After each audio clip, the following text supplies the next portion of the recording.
So you're condemning yourself. Right, Number but two, I'm saying that if you God say is it's given- arbitrary, if you say the adoption of the existence of God is arbitrary, that is the equivalent of saying that all the facts that you're acquainted with do not reveal God, that they don't logically necessitate referencing the necessity of God. Can you defend that? Because either you're going to see that all the facts that you're acquainted with are revelatory and indicative of God or not. So if you say that God is arbitrary, then that means you've decided that all the facts that you're acquainted with exist with independence from God. Okay, that's your position, right? No. No. Oh, so your position then is that facts do depend and derive upon God? No. Then you have no facts at all, sir. Thank you for the conversation. You just shot yourself in the head again. I'm an epistemological nihilist. Good. Then why are you talking? Because I'm assuming. Oh, shut up. Go away, you numbskull. Okay? You're such a liar. You don't live this way. Hey, I'm an epistemological nihilist, but you don't live that way. No, I don't. No, so you're a liar. No. Okay, go away before I server mute your lying dumbass. Is that you, sir, are a wee bit double-minded. That deep down in there, you have some residual faith in Why? God. Because I haven't forgot all the Bible verses. Perhaps. Where did you acquire this gift to be able to read people's minds? Oh, I never claimed that. Good, because your antenna needs to be adjusted a little bit to the north.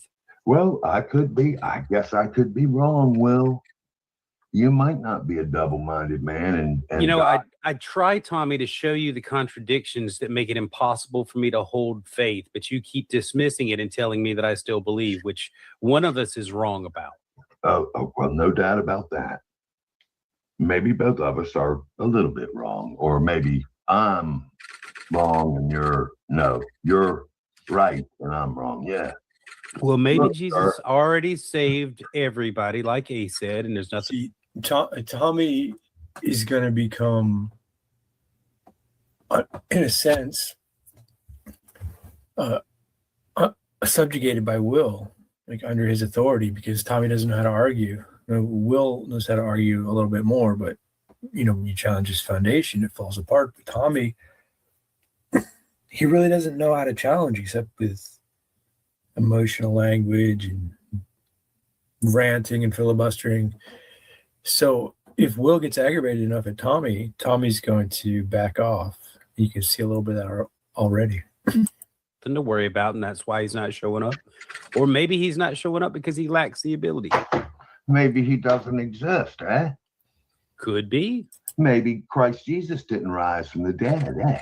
I'm banking on that, yeah. Yeah, exactly. You're banking on that. That seems odd. Why? Because I don't see any evidence to make me want to invest in it. No, it seems. If someone says they don't see any evidence, this is the reason to get into transcendental categories. The way that they live, how they operate, they're assuming all sorts of things that they don't see or they can't locate in space and time. It shows how really limited their argument is, or their perception of God when they say stuff like that. I don't see evidence. I mean, what are they looking for, right? They usually don't know. They usually say, "Tell me, give me evidence." Sometimes they do answer what they'd be looking for, and they have an extravagant idea. And then you go, "Okay, well, how do you know if that extravagant idea happened that it wouldn't be hallucination?" And they go, "I don't know." So it's just kind of back to the drawing board. I think that's the tell. That's the tell. That is your confession of fear. That is your confession of unbelief. Color me crazy if you must. Do you equate fear and unbelief? Now, Can you differentiate between fear and unbelief, Tommy? Perhaps at times, but you sit here and tell me you have logical conundrums Yep. about God. Well, your God, yeah. Welcome to young adulthood. Nope, this has nothing to do with that. Oh, God couldn't exist because I have logical conundrums about You're him. you're using sophistry again. Please stop. Okay. Listen, it does sound like sophistry, but I'm not sure that's apart from Will's position. I asked you a very pointed question. Your sophistry, you mark it as evidence that God doesn't exist. No, he can't do that, can he? Do you have any interest in the contradictions that keep me from faith? No, you don't, because you're too busy trying to sell a product. Mildly. No. Hey, look, Yeah, Tommy's going to have no chance if he takes that route. So, again, that's where Will, if he's irritated enough, he's going to dominate Tommy, because Tommy doesn't know how to argue. He doesn't know how to argue contradictions. What you do with an unbeliever in contradictions is you challenge their epistemology, how they know things, how they can get into the scriptures and call things contradictions. And then, of course, how they know that contradictions are wrong. And if they're honest, they're going to tell you, well, they don't really know, or they can't really say that being contradictory is wrong, but they don't like it, they don't advise it, and so forth and so on. You really want to move to the point that he has no position to stand on, even though he's talking boldly about what he doesn't believe and why that's the case. You point out that really, when it comes down to it, the operating system that he's utilizing, when you point out things prior to his claims that he wants to talk about, is not really internally consistent. I got a kind streak, Will Freeman. I got a kind streak. This for isn't a you. matter of kindness. This is a matter of reading comprehension and you understanding that I'm not still holding belief because I cannot summon it. I cannot, as Ace would say, gin it up. Of course you can't, but you can ask for it. And who would I ask? Maybe the ceiling, maybe God, maybe the Lord Jesus Christ. Does God already know everything? I've heard that. I've done that already. Listen to me. I'm asking you a question again. This is not a time for you to be vague. Does God already have all knowledge? Yes, he's omniscient, although he has the ability to eclipse his consciousness. Then what information can he gain from my prayer that he didn't already have and choose to ignore? That's a good. Why does he think that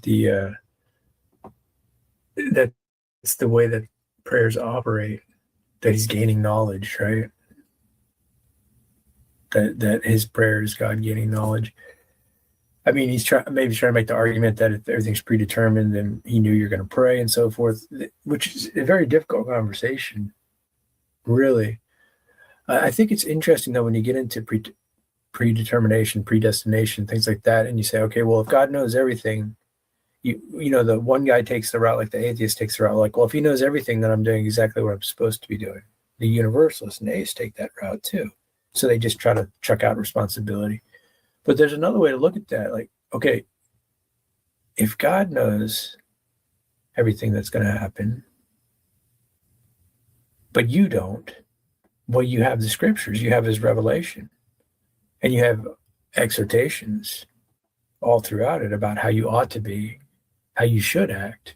So since you don't know and can't know fully the mind of God, it seems to me that pushes us in the direction of behavior, of how we ought to walk while we're here.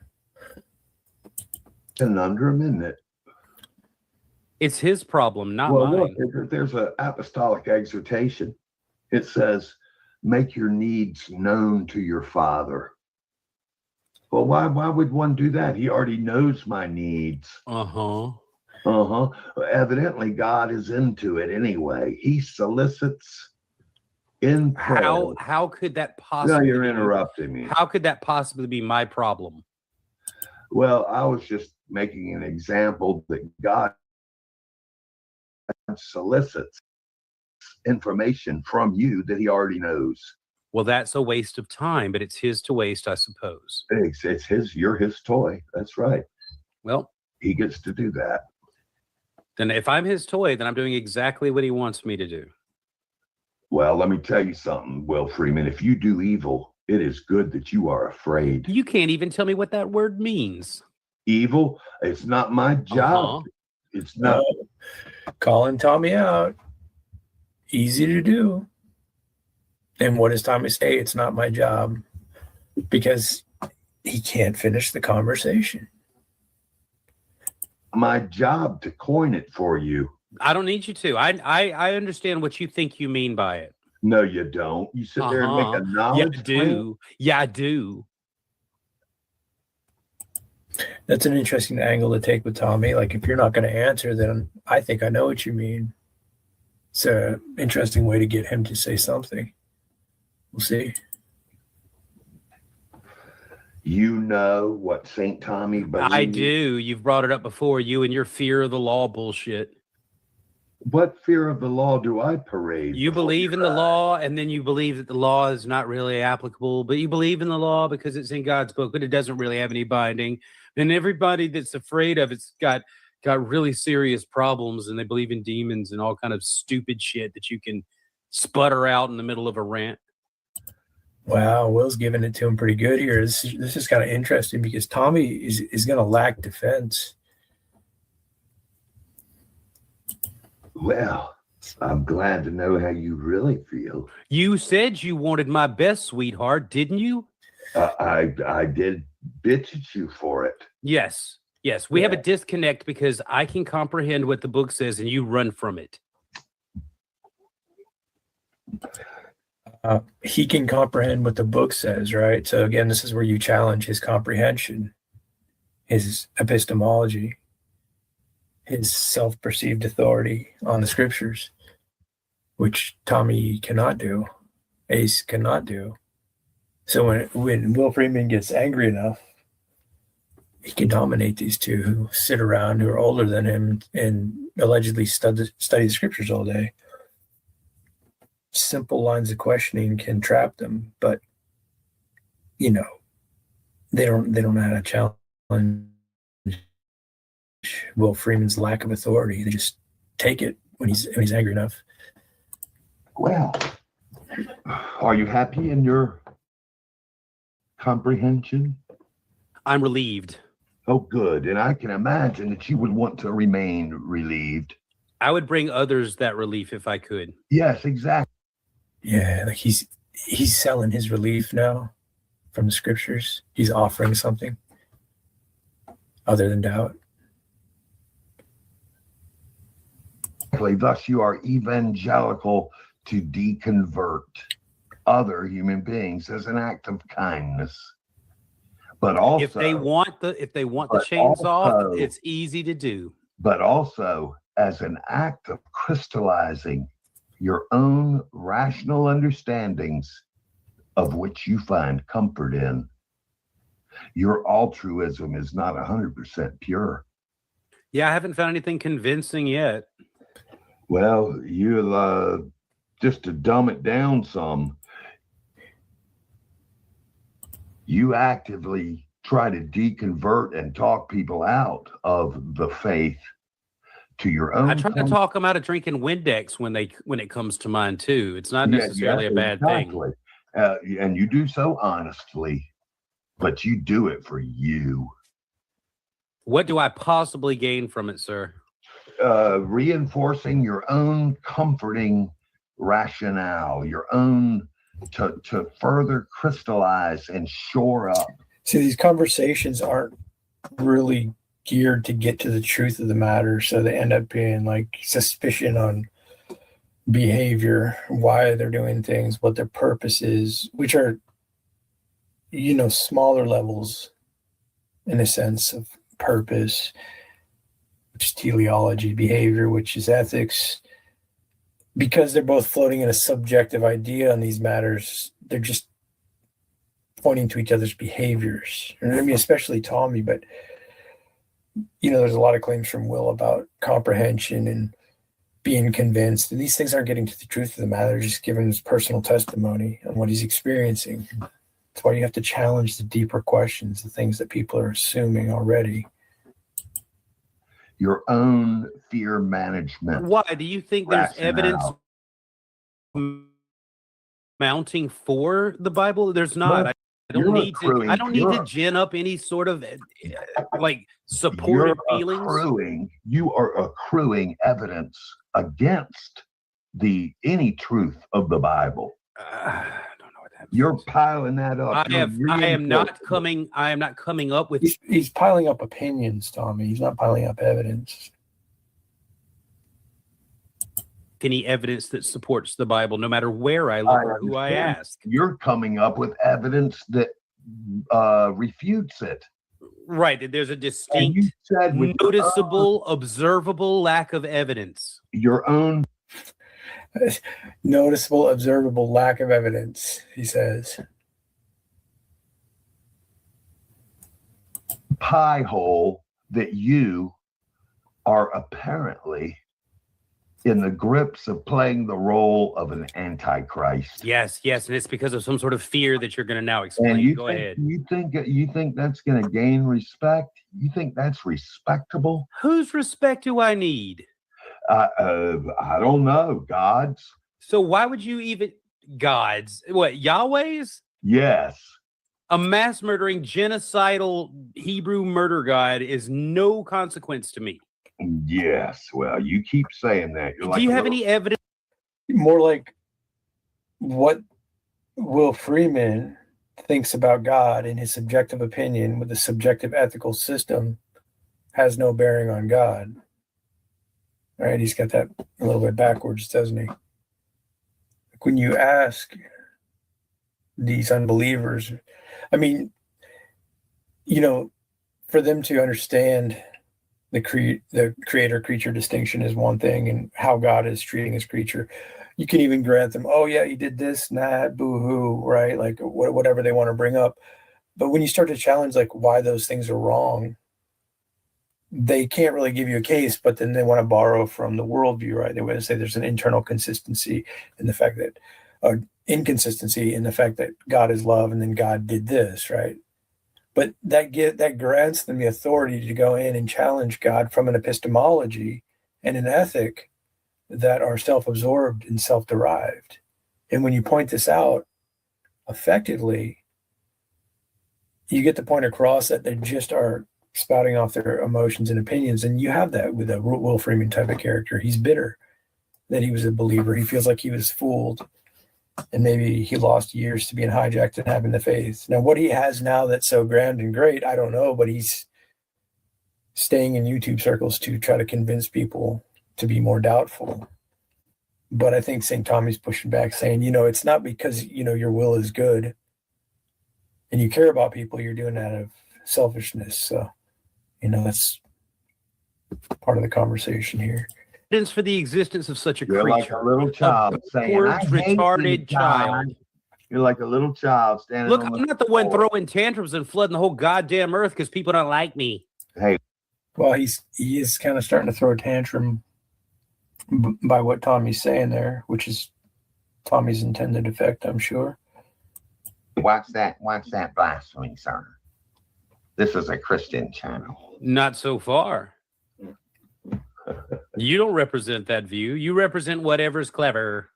Sir, I am an ambassador of the Lord Jesus You're an Christ. ambassador of bullshit. I have heard you just be vague constantly. No. Anytime someone brings a real question to you, you shake and shiver, so you sorry. dodge and duck, and you dance. I'm going to tease you, Will Freeman. I'm not Go gonna for it. help It you. means a lot coming from somebody with an imaginary friend. Yes, I am friends. I'm sorry, is it one friend or three friends? Have we decided yet? Both and all. Oh, three. yeah, that's right. He's 100% one and 100% three. Oh, wait a second. That math don't quite flush. Don't let that stop you. Look, go ahead. Will, I thought you wanted my best, Tommy. I haven't even warmed up yet. You gonna stick around for my best? are you gonna? Yeah, what's Will Freeman's best? He gets more pejorative. He overtalks more. He gets more insulting. I mean, again, when you let him just navigate the scriptures with his unfounded or unaccounted for epistemology, sure, he thinks he has the best, but you challenge how he knows things, what truth is, what the right thing to do is, why we ought to listen to him. He's going to fall short there. Tommy has no idea or even interest in that. So when Will Freeman gets like this, or if he asks him to give him his best, he's gonna have to basically sit there and take it like is what's taking place. Are you going to invoke Satan? Like you No, I'm tried going to go to? into your Bible and show you how backwards that fucking shit is. Man, you got a grudge, don't you? Did you want my best? So Tommy wouldn't even think to say, by what standard is there a problem? Is it backwards, right? It wouldn't even come to his mind because he can't back up whatever Will answers. He doesn't have an argument of that type. So again, when he's in a position like this with Will Freeman, he's going to get dominated, which should generate, 10 or 20 more streams about Will Freeman in some sort of boohoo manner, which is a lot like his friend and counterpart Ace to the right there on the screen. They'll argue with people, but then they do boohoo memos to try to feel better or to get people to gang up against them when they're upset. This is more like a social club, feelings club, than a club committed or a group committed to the truth of the matter. Or not? Those SDA youth pastors. You can talk about SDAs if you want to. That doesn't get They you must out of the have bind. You believe in the bullshit too. You hard. You sat in your car and waited to get gas to be law compliant. You were Yeah, I was an idiot. true You're right. blue. You were a true blue believer in the law. Yep. And what did it get you? A long wait in a gas station parking lot. Death. The What? law is I'm not dead, you idiot. You're talking to me. the law is a min- Tommy's trying to steer the conversation into law, away from getting pelted by Will. We'll see if it works. It's one of his favorite pivot moves. Just say the word law, like just say it, the law, and it'll like invoke this emotional response where he starts ranting about it. ministry of death. Sophistry and bullshit. Tighten Look, up. Listen to this. If you What? have You got something new? Once I lived, but then the law came and I died. Thou shalt not covet, incited in me all manner of desire. The law stirs up sin. The law is a ministry of death, and the law is a curse unto all who seek to be justified by it. Well, that's just real special, Tommy, but that dog won't hunt. Well, you're the one who It's was. a Jewish law that means nothing to a Gentile. Well, now you understand that. But at the time, you were a true believer. You were And what does that mean? Oh, okay. So he was trying to pull him back over to Ace's side, like, oh, no. You're just upset and in disbelief because you relied on the law in the wrong way and you got mad and abandoned your faith. But if you think about it, that, there's no law for you. It's just for some Jews. Maybe you can come hang out with Ace and we can believe together or not believe, or talk about how we're being made to believe and we're not doing anything, and so forth and so on. Since I changed positions, Tommy, was I unfaithful to God, or did I betray God, or did I You just didn't wake up? change Positions. Your position developed beyond your control. So I didn't change You positions couldn't on the stop. law when I was a legalist. Yes, you didn't intentionally change. It just happened. I mean, see, Tommy could pivot into laws, ethics, morals, what Will thinks exists in reality, the laws of logic that he's utilizing, that he claims are his way to navigate the scriptures effectively and efficiently, to point out they're in contradiction. Like, if he knew how to have that conversation, he could go there with him and realize that Will has an arbitrary perspective on logic and the scriptures. He believes faithfully that contradictions are a problem, which most people do. I agree with him. The point is to navigate his position, his understanding of why that's the case. And if he's honest, you'll find out that he'll say, well, you don't have to be consistent. And then you have a discussion where people are purposely inconsistent in order to gain, in order to deceive, and so forth and so on. So that's a more fruitful conversation than this bickering back and forth. Tommy's distraction could lead into that, but again, Tommy can only go so far in conversation. He's like his attention span isn't long enough, or hasn't studied long enough to keep it going. He sits on the fence. He doesn't really have a position either. So if he asks Freeman for it and Freeman's in the right mood, he's going to get railed. You didn't choose to get entangled in the law, and you didn't choose to get untangled from it. But one thing's for sure, you are very pleased to be untangled from it. But just because you're untangled from the law, and I'm happy for you, that don't mean you're untangled from God, because God is not the law. The law is the ministry of death. God is not the law. So the things you rely on for consistency in reality, laws of nature, laws of logic, moral laws, none of that is God, Tommy. Yeah. So you go ahead and shit can the whole Bible, and you comfort yourself finding more evidence. Okay, thanks. It. So is he going to lecture Ace for shit canning 95% of it, or himself for not reading it yet? Or is he just going to chide Will for allegedly getting rid of it all? What's the acceptable percentage for St. Tommy? It's folly. Yep. Looks like we understand each other. And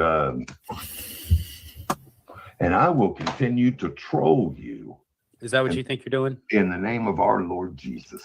Yeah, there it is. Just this conversation just triggered, 10 or 20 more troll episodes. So this is probably going to carry on. Oh boy. Yippee. That knife cuts both ways, buddy. In what way? Oh, you're going to troll me back? Eye for an eye, baby. Oh, okay. You're going to threaten your wannabe patron, St. Tommy, are you? Oh, did you just threaten to troll me a second I ago? don't like threats, Willie. I don't give a fuck what you like. Well, you fucking better fucking stand in front. Why? Because you'll kick me out of your boring ass channel? Threats. You You put my gonna name in the troll fucking me? title. You didn't have anything to say. You admitted it was clickbait. 3 ways. What are you, fucking lonely, Tommy? 3 ways. 3 deconversions. Okay. Yes, okay. Go ahead. Construct something out of that gibberish now. Yeah, I'll think off the hip and assign meaning to it. So, Will seems oddly aggravated to me, but who knows?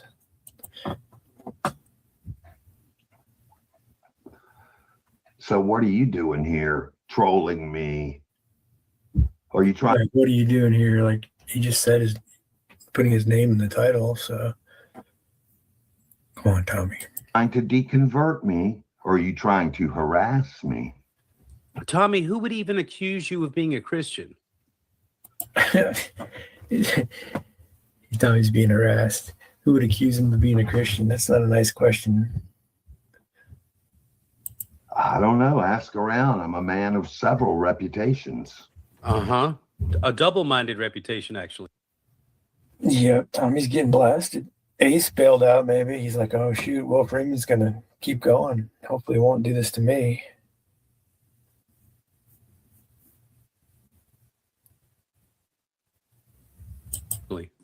No doubt.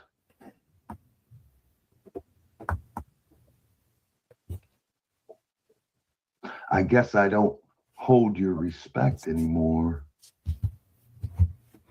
Tough titty for me, sir, brother, or whatever it is. Oh, you I are. love you. Yes, you're right. My respect is waning because of the theatrics.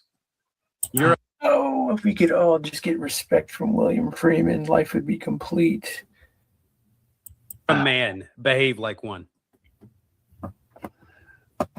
Says the man with a Pope hat on and an upside down cross. Yes, that's exactly how I look in real life, Tommy. You got me.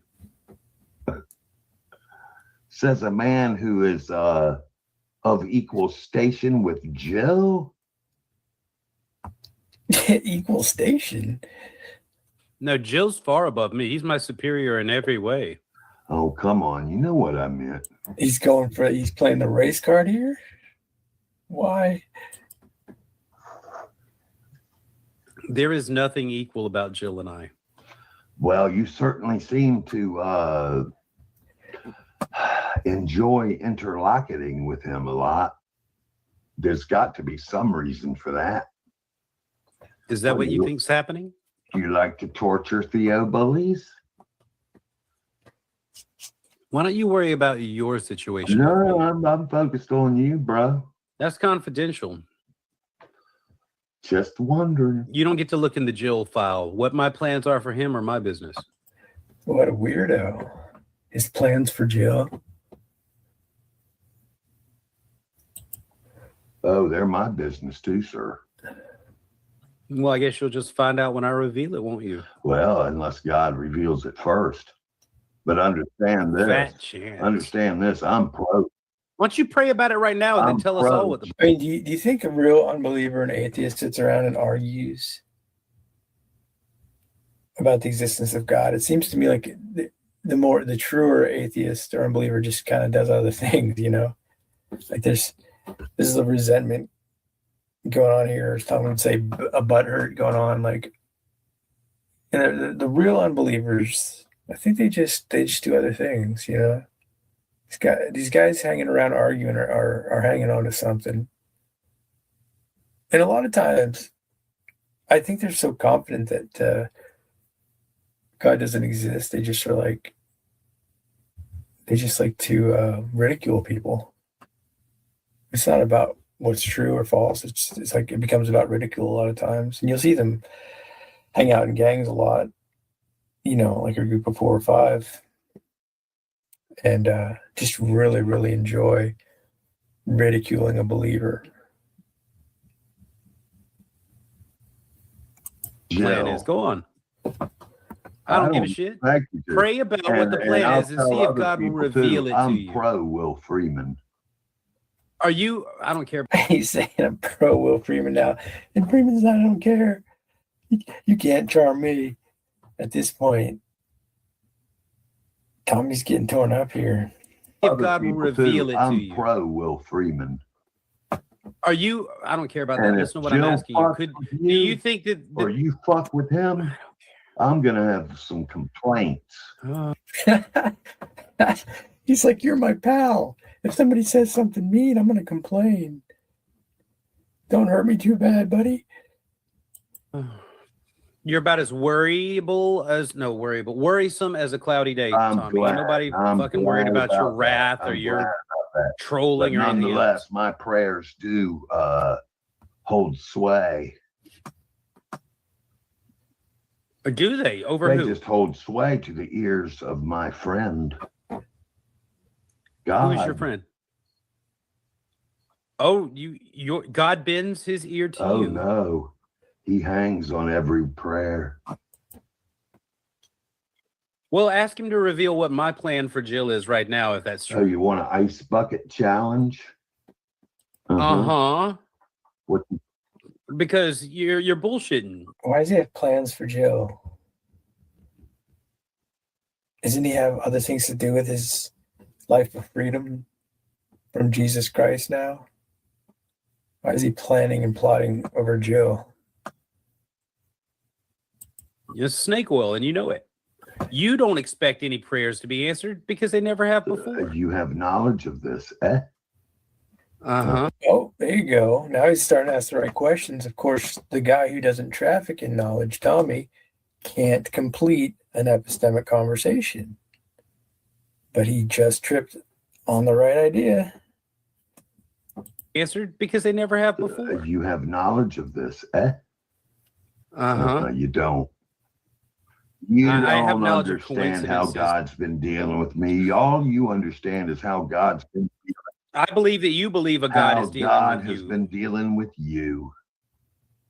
That is Oh, he's what you dealing with have me now. understanding of. And you tell me I've never had prayers answered. That's a hell of a knowledge. So ask him what my plan for Jill is, if you Maybe- dare. Yeah, that's a fair point by Tommy. I mean, he was able to get there. Like, how can you have knowledge that my prayer hasn't been answered?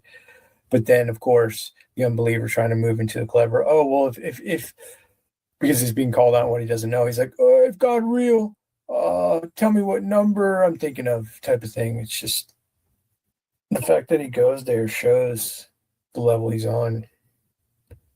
And you tell me I've never had prayers answered.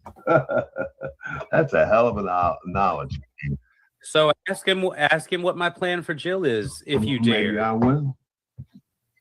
You won't. How You do don't know? dare. What are You're you, a coward. prophet? You're afraid that you'll put God to the test and he'll fail you like he does everyone else. And you already expect it, and you know that's why you Are won't you- risk it. There's not even an ounce of faith in you that says, if I ask God, God will reveal what Will's plan for Jill is. But no, faithless one, you don't have the courage. I'm not surprised that you don't empathize. He's like getting wildly emotional, like trying to task him to ask God for that prayer, that nonsense prayer. Like, try to make a better point if you're going to be emotional, you know. I don't hear you praying about it. I guess that was my answer. You're not going Oh, to do you it. want me to pray right now? Oh, do you not have any faith that God will was hear just you a and answer your prayer? question. Is he on the toilet? Are Do you you need in- a few minutes? Oh man, like the level of content is just declining rapidly with Will suddenly. Like, how quickly he goes from making some decent points into childish entertainment. Are Minutes you to give him a chance entreating to me wipe? to pray right now? As Elijah has to Entreating me wipe to pray. your prayer. Is he on the toilet? Are Do you you need in- a few Are minutes to you give him a chance entreating to me wipe? to pray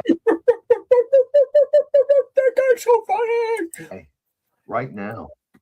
As Elijah did to the prophets of Asherah and Baal. I am And indeed you want asking you to me prove your to God. pray for revelation about his Will Freeman. My plan for Jill. Do you not remember the Nah, I ain't quandary? gonna pray for that. That's Yeah, what I thought. yeah. You should have Because said I would it's be able written to on tell you if it in the was All right, Bible. see, you about what you're Christ and the looking cross for right is a test. Yes, you're yes. trying to- Did you not catch you're that from trying to every bit of the test description God. of what You're I was trying to asking test for? God through other men's faith.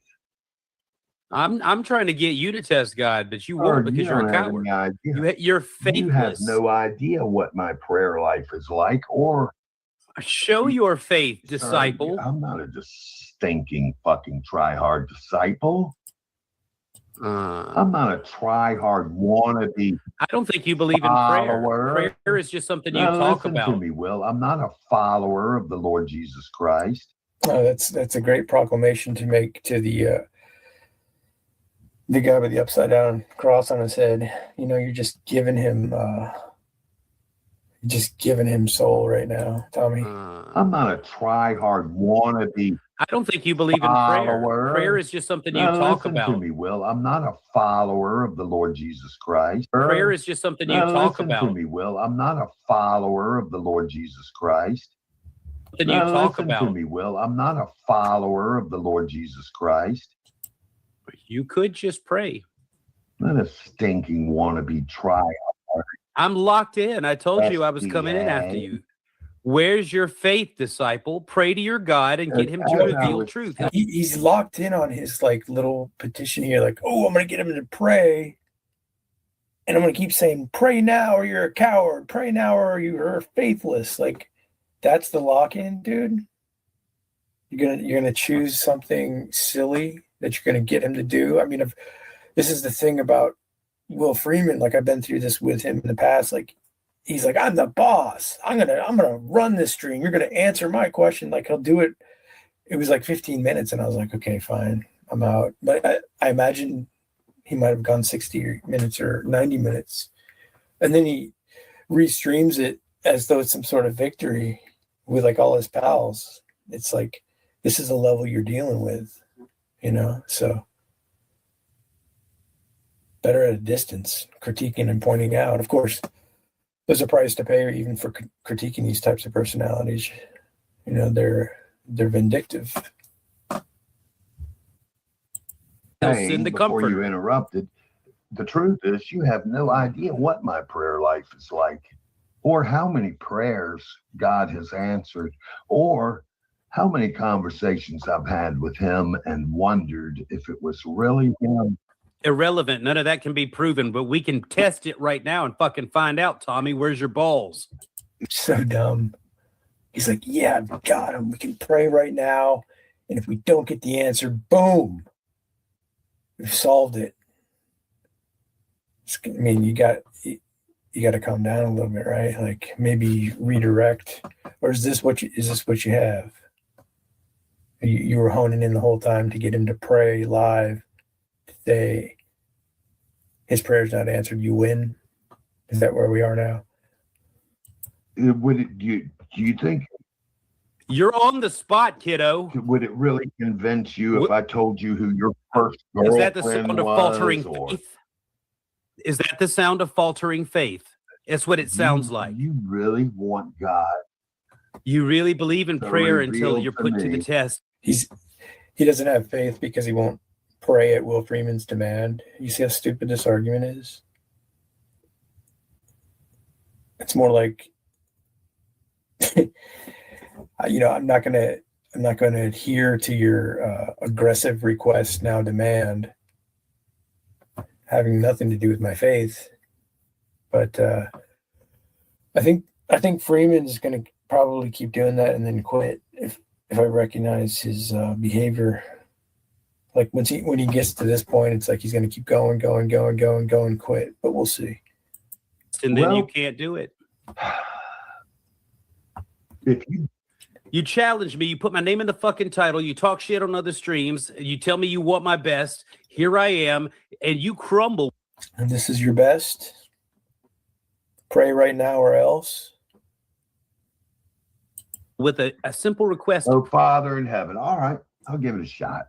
Let's see if we can summon God, or excuse me, if I can summon my Father.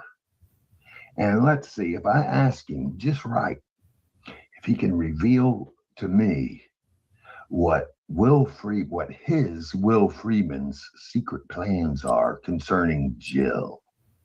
Is that what you want me to ask for revelation for? And Yeah, and if we don't get that revelation right now, I'm sure the community still wants to know what these secret plans are. It's getting kind of creepy. then report to you so that you can verify. You don't want me to verify. Is this stalling? It sounds like stalling. You clearly understand the objective. What you're trying to do is just you're Are you painting, backpedaling? You acted like you had balls, and now you're getting you're afraid. painting me in a corner. Your You're- mouth puts you in that corner. You do not expect me to come up with anything, Will. I know. You don't. You don't really, expect. You don't You expect to don't hear anything really either. want me to pray. You don't want me to be. I want you to. I successful. want to see you fail Make me again. believe you. Oh, you Come want on. to see me fail? Yeah, Oh, Yep, well. because you will. Well, seek and ye shall find. If you seek failure, what do you think you're going to find? Tommy. You want success, seek that. You want. Tommy. You're It's- not praying, you're bullshitting. I know I'm stalling. I know, and you're wasting my time. Well, fuck it. It's yours to waste. Did you expect anything different? There it was, right? He honed in on, I'll get him and force him to pray. And until he does, I'll just keep ridiculing him and then I'm going to quit. Is he going to restream that as some sort of victory?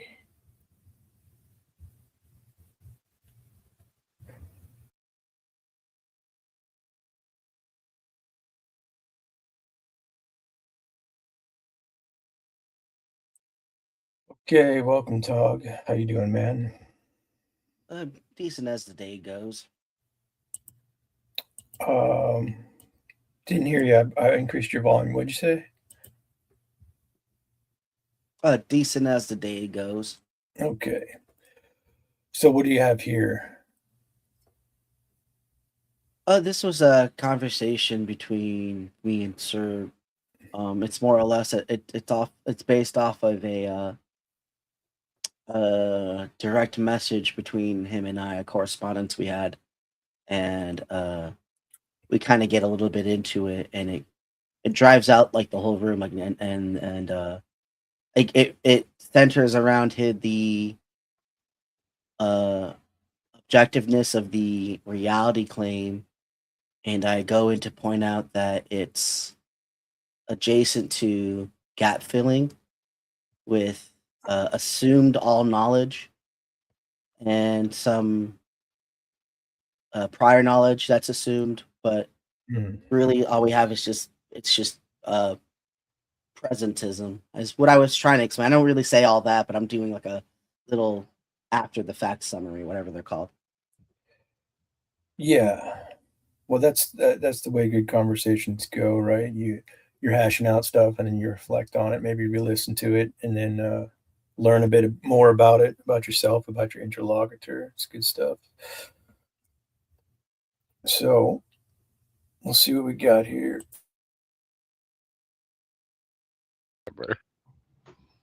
Well, Johnny Depp, I just connected it to Amber Heard. I ain't the one What the who- I'm sorry, I didn't know if that was you.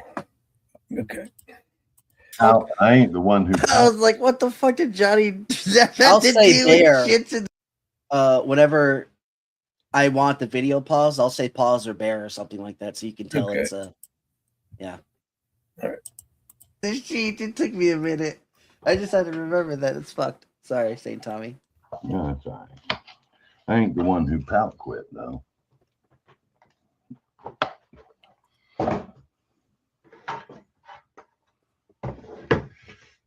I've been Hey, I hear pout quit, rage quit, those terms quite a bit. Does anyone give credence to like the mature quit, or just like walking away from nonsense quit? Do those things ever come into play? no. I don't think anyone ever gives that granted in conversation. So is some type of attack, no matter how your opposition's always going to frame it that way anyway. It's where Yeah. to see if they're gonna, oh yeah, he left with high honors and spirits, right? Who does that? Yeah, true. You're never going to get the an accurate representation. Well, you might, but it's going to be something that you did that you should not have done. Interestingly enough, all the oughts and the shoulds floating around these conversations are amazing to me. The implicit oughts and shoulds, I should say. quietly lurking, trying to make sure a couple particular people can't have fun. Whoa, what's that? What's going on back there? Is that the TV or is? Doesn't matter. Yeah, right. This must be family. Oh, in the background? Yeah, in the background. Are those the people you're keeping from having fun? No, internet people have people from having fun. Oh, JG. Yeah, and lying to a lesser extent. Good old JG and who? Lionheart? Yeah. Yeah. And by fun, I mean going off into other people's rooms and shitting up the whole place. That pissed me off. I was actually enjoying the little conversation JG was doing. It's like you came in and you're like, oh, no, don't. It was going a little bit somewhere. It was, and then womp. But that's not bad, I guess, the last time. I don't know if there's been any more times than the time I'm talking about, to be honest, so you could have done it more than one time. It was just recently. So, on Aces, I believe. Yeah. And JG came in was after streaming me. it or whatever. JG No, came that- in after me, damn it. He- I came in right after Lion, and then JG came in.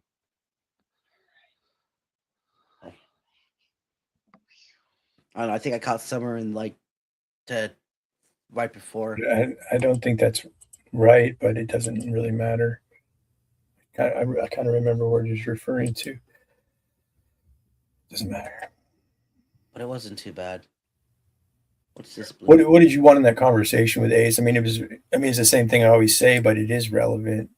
Did you catch It something? was.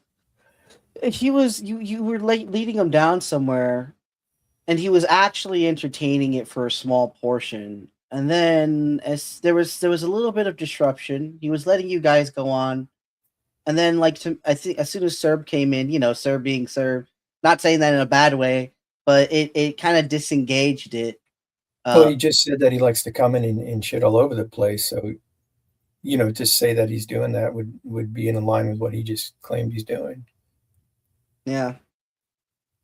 So a little bit distracted from the more or less the theological discussion that was taking place, and then just it went on to not necessarily side choosing, but definitely swinging for a certain home team, but not necessarily because you guys were the prey for the predator, so to speak.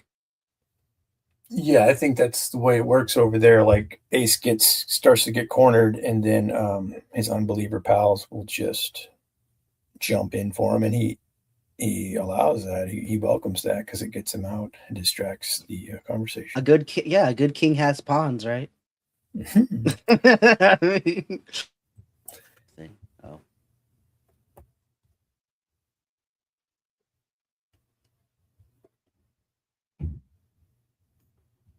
I still have to respond to your message. I haven't gotten to it yet. I looked at it. I just haven't really fully sussed it out. I'm sure I haven't checked it. How dare you? How dare, Oh, how dare you leave something hanging that I forgot about for the moment? yeah, oh, damn it. Gonna run it by in my head and all that. I used to detest Theo bullies. And then I realized that I had a Theo bully habit. Jesus is a Theo bully because he chastises those who he. Yeah, that's an interesting point when Tommy's bringing this up, or moralists. Jesus Christ is a moralist. Fuck Good who he point. loves. Good point. Good point. So you gonna bully the Lord, huh? Come here, Lord. I have a word with you. Let me upbraid you. You're not being gracious enough for my palate. Yeah, no shit. I'd love to hear that from you. You know shit, Sherlock. How dare you make a knowledge claim about God?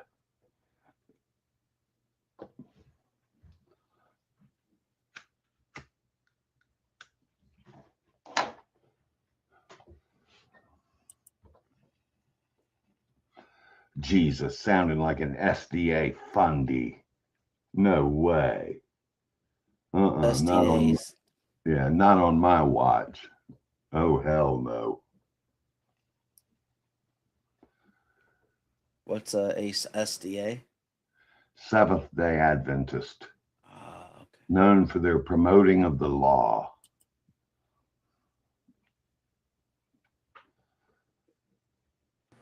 All right, can you hear me? Yes. It's a miracle. Yeah. Cool. Great.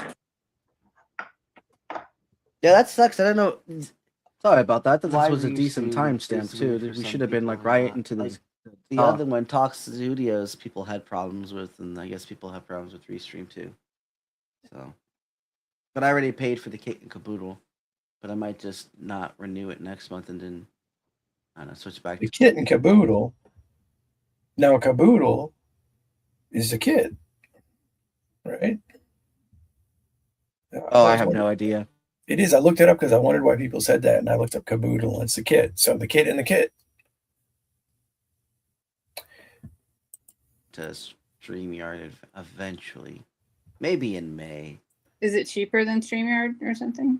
Yeah, it's like $20, while the StreamYard Basic's like 40. So financially, it's cheaper. I'm like, yeah, I'll do that. It works. Cause I forgot who said the last time had more room, so I got more room. I was like, fuck it, why not? I figured if it's for others, it's fine. If it's for myself, it's just a wasted investment. Because I really don't do that much. unless it's like a debate fucking critique review. But mostly my interest is just going on JG's and then just doing the whole philosophical breakdown. I find that interesting. Wait. Are you gonna next time you go in there? Are you gonna tell them the one thing I talked about? I'd have to look at the thing again, but most likely. The telling Reality? him that his the if your theory explains everything, then it explains nothing. That needs to happen. I think There. he does know Karl Popper's thing. Did you say pause? Yeah, isn't that that's something that's inside the discussion because I used that on Serb because how he says reality is the explanation for everything. I'm like, well then if it explains everything, then it explains nothing. And he's like, well, you should use that on JG. And it was about to your precept. I don't see how it accomplishes anything. I don't see that have any like meaningful use that works against the position. But I'll listen. Yeah, I don't know. I wouldn't even know how to bring it up. I just said I'd I think mention it right there. I think what most people are missing is that when they're making an assertion against a position, that their position then goes on the table to be challenged. How they know things, what they think is real, why I ought to adhere to what they're telling me. Right? It seems people are lost on this. They forget that they need to provide a better model, not necessarily that there's a standard to, but if you're going to say someone's wrong, you need to provide a better model instead of you're wrong because I say so. I say so is not a good enough unless there's an authority behind that I say so, then it matters. But if they have no authority, it's they're just going to move to hogwash. dialect, right? But they're pretty well aware that I would say, but they're going to move to dialectics, right? Like moving towards truth through logical agreements. So they try to get you to agree to things and then move forward, which is interesting too, because you can agree to things, but still question how you got to that place. Like we can agree on something being good, like not hurting people is good, let's say, but it doesn't mean we just jump forward and say, well, I want to know how you got there. And then they're in the same spot where it's just an assertion based on emotion, observation, experience. Right. It's theoretically all an illusion anyway, because it doesn't necessarily answer the bigger question of whether the thing that is in question to be there is actually there or not. When you say that's like the linchpin. When you say it's all an illusion anyway, what are you referring to? Those lines of questionings to where there's an agreement, because an agreement can get you what I mean by that is on both sides, you can agree to anything on both sides. That doesn't make the claim or it proof that the deity or non-deity exists or doesn't exist. Well, yeah, sure. It's just an agreement of terms. That's all I mean. Like I go to totality and brute fact. So I take myself like out of that line of questioning and says, well, does it actually do in all these agreements? Agreements, not ingredients. But things that we agree with, if they line up, that won't produce a God, so to speak. That might produce a faith or a belief, but it's not going to produce it.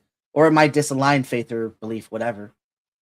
But it doesn't necessarily give a demonstration of that. It's just noise to me. Do you get it from that perspective or no?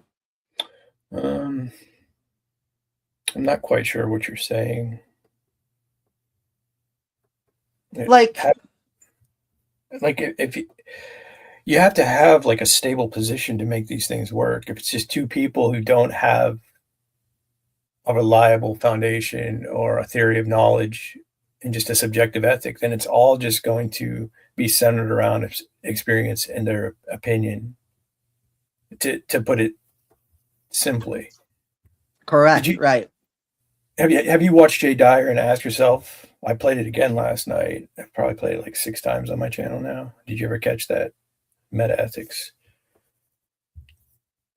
I watched him go on through it, yeah, but I wasn't. Yeah, It was only it's- background noise, so no, not to be rude. It's But so key, though. It's so key that people are missing this. Like when you have a Christian worldview, he's saying, I'm not going to just move forward to you, with you, and grant you your ethical position. I want to know, what it is. And he's asking them basic things like, ought I follow logic?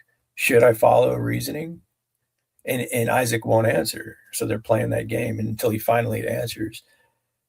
And he's like, thank you. That's what I was driving at this whole time. You're implying that I ought to be consistent, but you have no basis or foundation for that claim itself. But what they were arguing is they just want to grant themselves forward. They just want to move forward into normative ethics. And he's saying, well, no, metaethics can't be avoided if it comes up. It's always challengeable. And they just keep saying the same thing. No, I just want to move forward. So that's where you get the agreement. People just want to grant themselves forward, assuming they can't figure out or give an account on a metaethical level. That's where the transcendental argument gets its strength from, is the avoidance of the meta level or the paradigmatic arguments.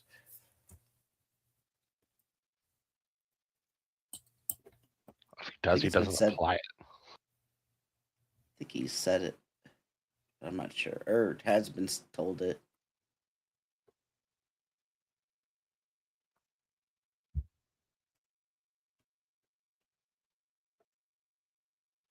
Yeah, I found out there's like a fine line in that. Like, if you're, I guess if the mereological nihilistic position sometimes doesn't allow for the unknowable.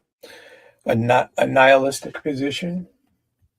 Yeah, so like, this is where I get into the thick of it. This is literally where it goes when Cerberus is talking about the mereological sum being reality. He's granting things that have not happened yet. He's assuming they will happen because things are taking place and the cause for it is already in effect, right? Since we're continuing what is right now. causality? Wait, hold on though. It's a nihilistic view as well. That I was wondering where that The nihilistic views a stricter view on that says we can't grant the future because it's not there. There's the phenomenology that has not taken place in order to identify things, and we are granting that those things are, even though like I'm speaking about that they're going to be identified, that they will or won't. There's no way of knowing, and so even if you grant it, it's not a solid foundation. You're building off of maybe, and so you can only know things presently. And that's about it, because you can't assess for tomorrow. You can plan for tomorrow, but things may not go as you plan. And therefore it also allows, like, so his position, because it contains everything, it also contains its own negation. It's also incoherent. And it's also non-reality, because by definition, it has to contain all these things, and because of it, it's incoherent. Now he would back this up to the brute facts. If there is a God, if there is gods, it's all contained in reality. But again, you have to have omniscience in order to know these things, which is the whole purpose. If there's no grounding omniscience, there's no way to verify anything. We're left filling in the gaps. It becomes a argument of the gaps. And so, like the God of the gaps, as atheists will complain, this is also the gaps theory. It just fills in the gaps with presumptions. It's a presuppositional position that the future will remain intact because it has remained intact priorly, but it doesn't. Yeah. It's not the case. Well, there's a lot there in what you just said. I think you're honing in on induction, the assumption that the future is going to behave like the past, that the future will be a thing, and so forth. The nihilism, though, where does nihilism even get off the ground in making any truth claims, any assumptions that are meaningful?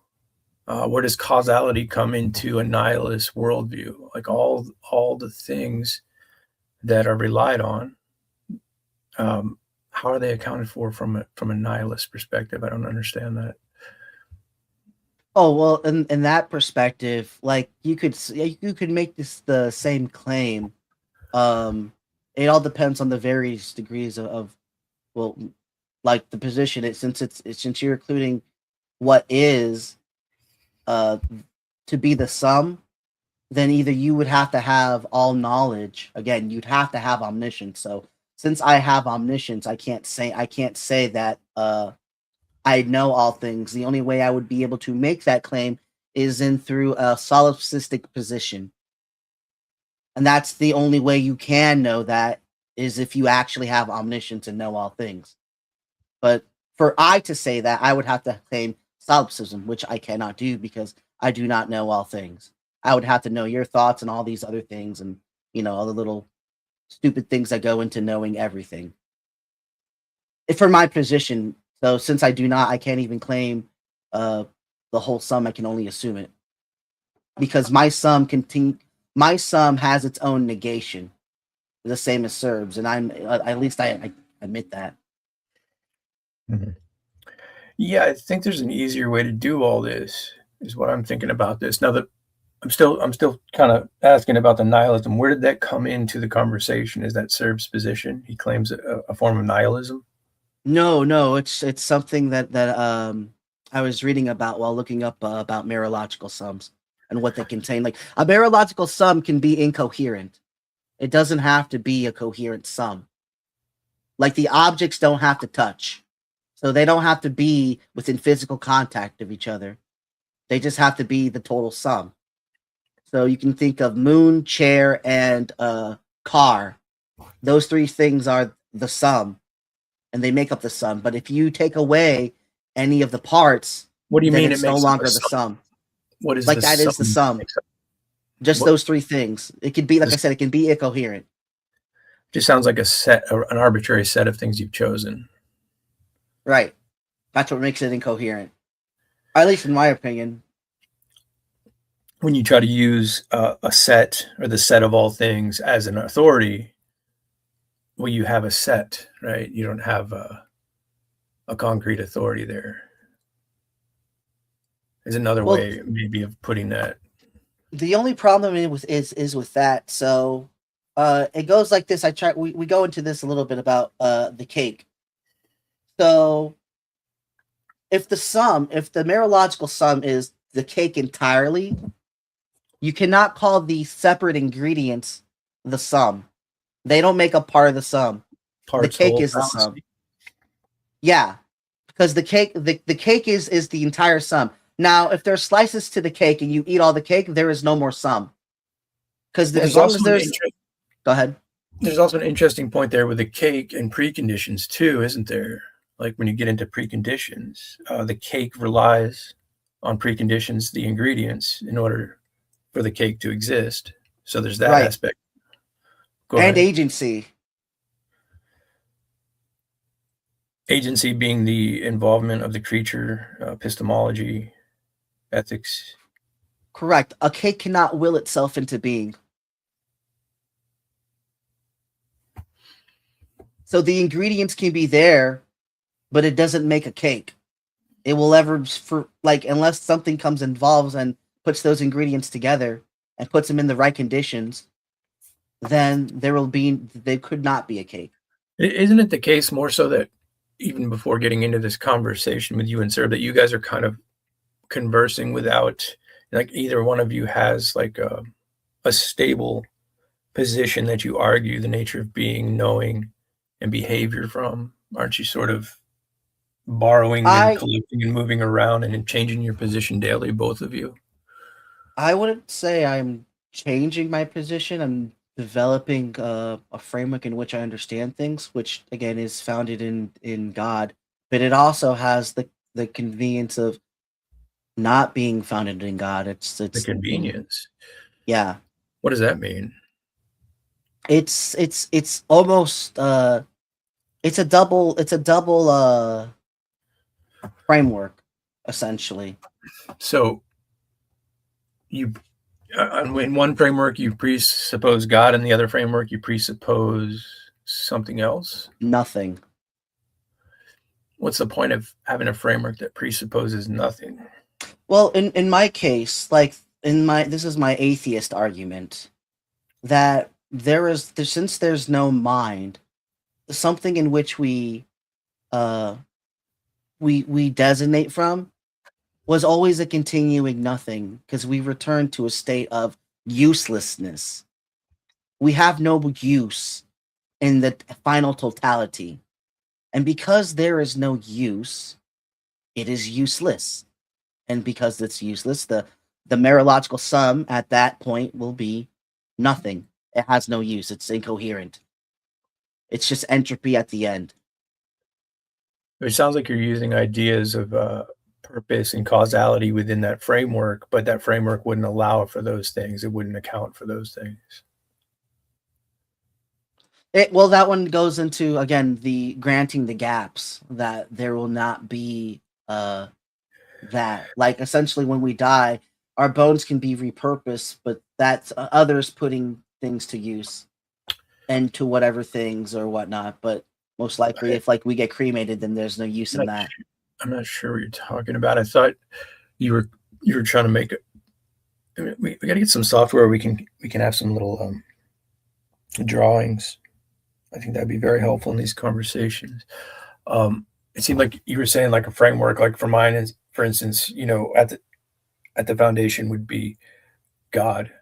And it sounds like you were saying you have that framework and then an adjacent framework that has nothing in the foundation, and you utilize both simultaneously. Right. So with the alignment of now this gets wild in my opinion, but I think I'm not alone to this idea from my research. So this is all new to me, again, layman just doing stuff. I also take the opinion that God himself is that form of nothingness, and that the something is also, again, from the Lord. It's not that it isn't.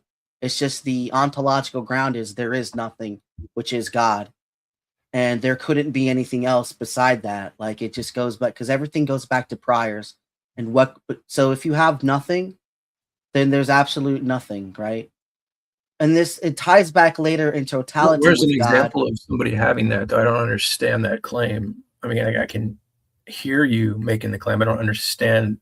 Let me tie it in. Someone has nothing. Where is that? What is? Let me tie it in. It's the ground. Nothing is the ground that something could be there. In all priors, because there was nothing there, right? So potential is also God. No, God is actually. This is what I'm saying. Potential is actually God. It is actually chaotic. And then you have Logos, who is the higher order, utilizing potential of that foundations of creation and everything else. And so in this, like in the totality, let's skip ahead to everything that happens in the middle. We're talking about it now. Let's go to the end. I believe there is a type of universalism where all returns to God. And this very specific thing is that it equals to annihilation, where the ones who aren't a something in God return to a state of nothingness, and that's just it. They return a state to where it was before God, no memory, no creation, and then Logos lives on, and it's like a dualistic where the A is still A, nothing is still nothing, and something of God still remains something in respect. But it's a little bit far-fetched because people can't wrap their heads around the pure nothingness in which I speak of. Well, I don't think it's because about it turns into equality. I think it's about you're qualifying nothing as something in a sense is the problem. You're referring to a thing and pointing to it and saying it's no thing. Correct. Which is, again, like to me, I've been thinking about this, like everything has a cost and a price. So in order for potentiality to be achieved, to be actualized, something's got to give, right? And that was nothing's pure state. So the absolute nothingness of God cannot be. What is the absolute nothingness of God? Where are you getting that from? Like, that would be, to me, if we're talking up scientifically, like, But I'm not, I going mean, I to, want it more than, something you dreamed up. Like, if you're going to say you presuppose God, I would assume this is going to be scriptural. Where are you getting this from, though? oh, so you want me to give you a scriptural answer? Well, I mean, the No, I claim was just saying again, that's what we're is asking for nothing. now. Yeah. God, you say God is going to return to the nothingness? You want me to answer from scripture? I can do that. That's all I'm saying. Yeah. Well, yeah, I think that would be appropriate. Okay. I just am not familiar with this theory. It sounds like the never-ending story, like the nothing is coming. Thank you. Yeah. The nothing is coming. Yeah. Right. But no, that has that's because there's tradition into maybe that in Kabbalism, and again, I didn't know all this, and I stumbled upon it. It has to do with En Saf and the Sephiroth, in which they view God as almost the same thing. En Saf is a divine state of God, and these other things. Again, I'm not knowledgeable into it. I have a lot to understand, but it seems very similar to that. It's not the same. But anyway, from a biblical defense, you have God, the Spirit of God hovering over before the waters, and everything is formless and void. These are negative terms of like the actualizations of nothingness. These are tohu and bohu. And then you also have tohim, the deep. And then there's also that in Kabbalistic thinking, ayin, which means nothing, is also that of God. So this is a kind of all the within these adjacent words, but foundationally, there is nothing prior to God but His breath, and then His spoken word.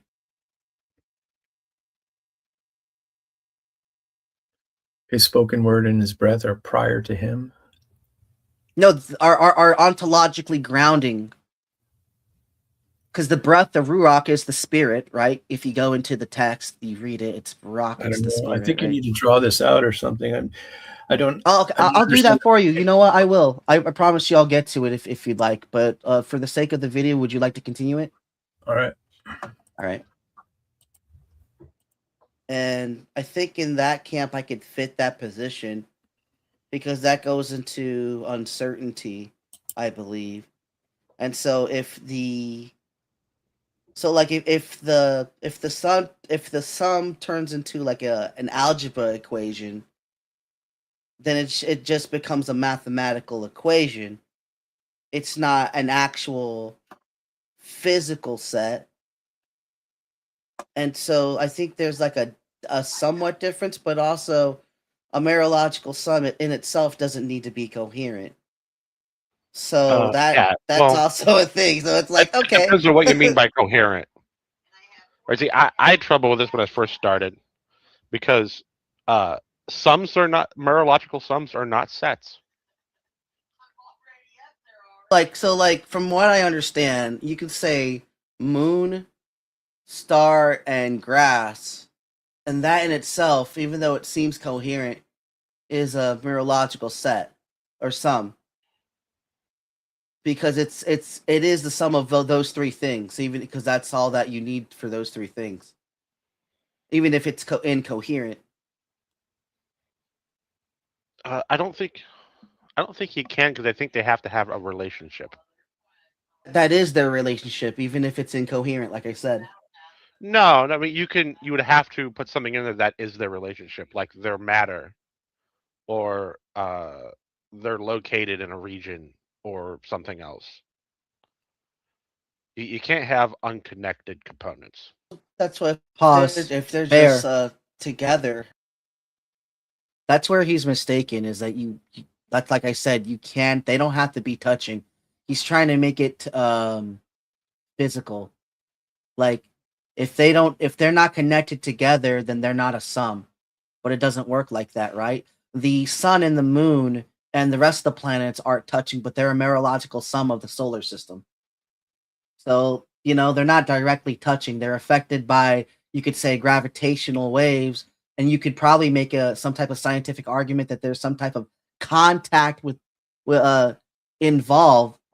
But again, in this grand scheme of things, like I said, all those three things are relative to each other. So they're a sum either way. He's trying to scurvy the way out of the argument, in my opinion, at least. Just I'm not sure how you're using the word sum. Like those three things you mentioned sum up what are some of what things you mentioned? Yeah, you could give it a title of like a moon star grass, and that's the sum of the moon star grass. It's incoherent, but it's still a Marological sum. It's Like, just, for example, go ahead. Tautological or circular. The sun. Oh, are you cut out. You you cut can hear out. me? Oh, this. Yeah, So like the sun and the moon and the stars are the sun and the moon and the stars. Repeating it. Yeah, essentially, they would be their own sum. The sum doesn't have to be coherent. What is the usefulness? Where are you going to move? Where are you going to move? It's not that? like a. What is the point of? There is no actual point. That's the thing. It's just it would still make up a sum. Okay. That's literally it, because it's a math Well, thing, thank I you. believe. I Then- don't think it's a philosophy thing.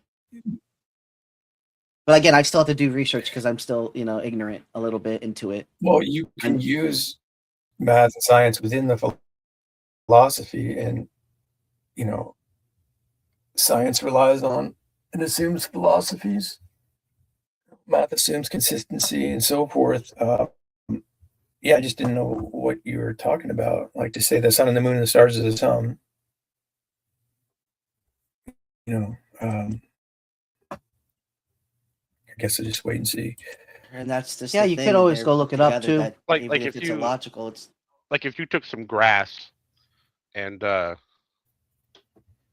forget what the third thing you said was, but threw it on the moon, and then they're all together on the moon, that'd be a Marological sum.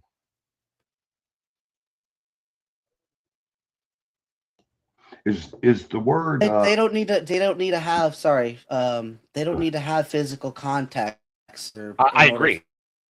For it I to be- agree. I agree, but I mean, you can theoretically expand the relationship. Can be a relationship of any size, right? You can say they're all in the universe, but that would have to be part of the sum. Oh no, you might be adding a stipulation that I'm unaware about, but I'll have to go and check and see on that. Yeah, it's not a set, right? Because you're not just making a list of things. Right, that it's you're not a labeling. list of things. It is complete. You could not add on more or less to it, which is why it's a sum. But in itself, those three things would make up the sum. Now you could add certain things to it, sure, hypothetically, but that still would make it the sum. But Yeah, the problem it'd is be a those different things are still present. And so from a nihilistic point, like since those things are all present, then that's fine. But again, we're talking hypothetically. So there's nihilism again. I find that very interesting.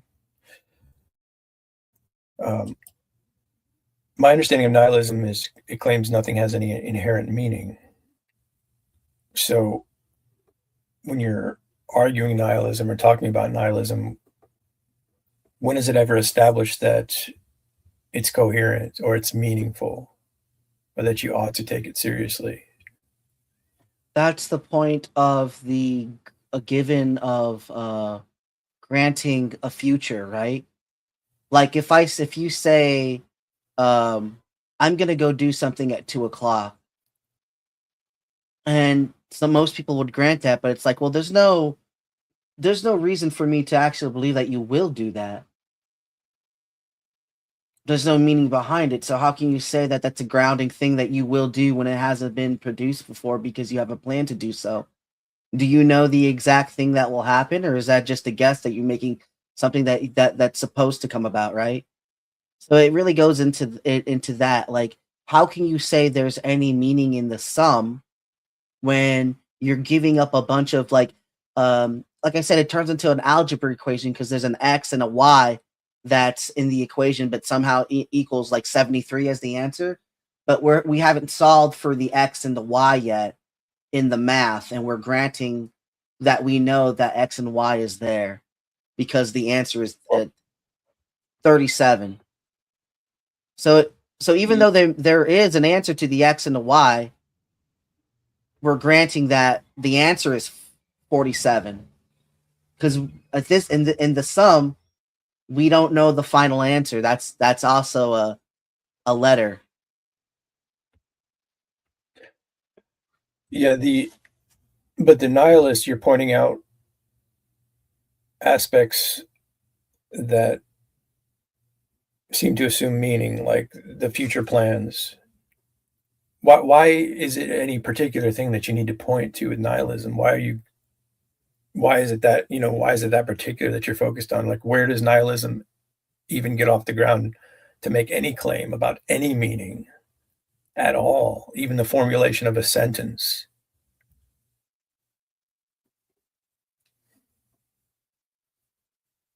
Is it I don't because know you if I don't think if there's I don't nihilism? know if there's a difference between the terminology between philosophy and mathematics. I'd have to look like up because I don't have a straight answer for you. It's just an I don't know answer. Because it's something that I'm not taking it as a position myself. I'm using something that I have learned about Mereological sum, and it's called the nihilistic position, like in that. I Well, didn't create. I'm not coining that. It's where I so heard it from. that's what I'm moving towards, I guess, because I wasn't quite sure why you're bringing that in. A Right. nihilistic framework is going to claim on its face that it has no inherent meaning in a sense that whatever moves forward is just some sort of preference, opinion, observation, something arbitrary. So you're stepping into the fool's game when you grant that forward. I'm saying, why even entertain it at all? It's telling you at its face, at its foundation, I have no meaning to offer except what I make up. So why are you arguing with the particulars of a philosophy that says it doesn't have any meaning to start with, is my question to you.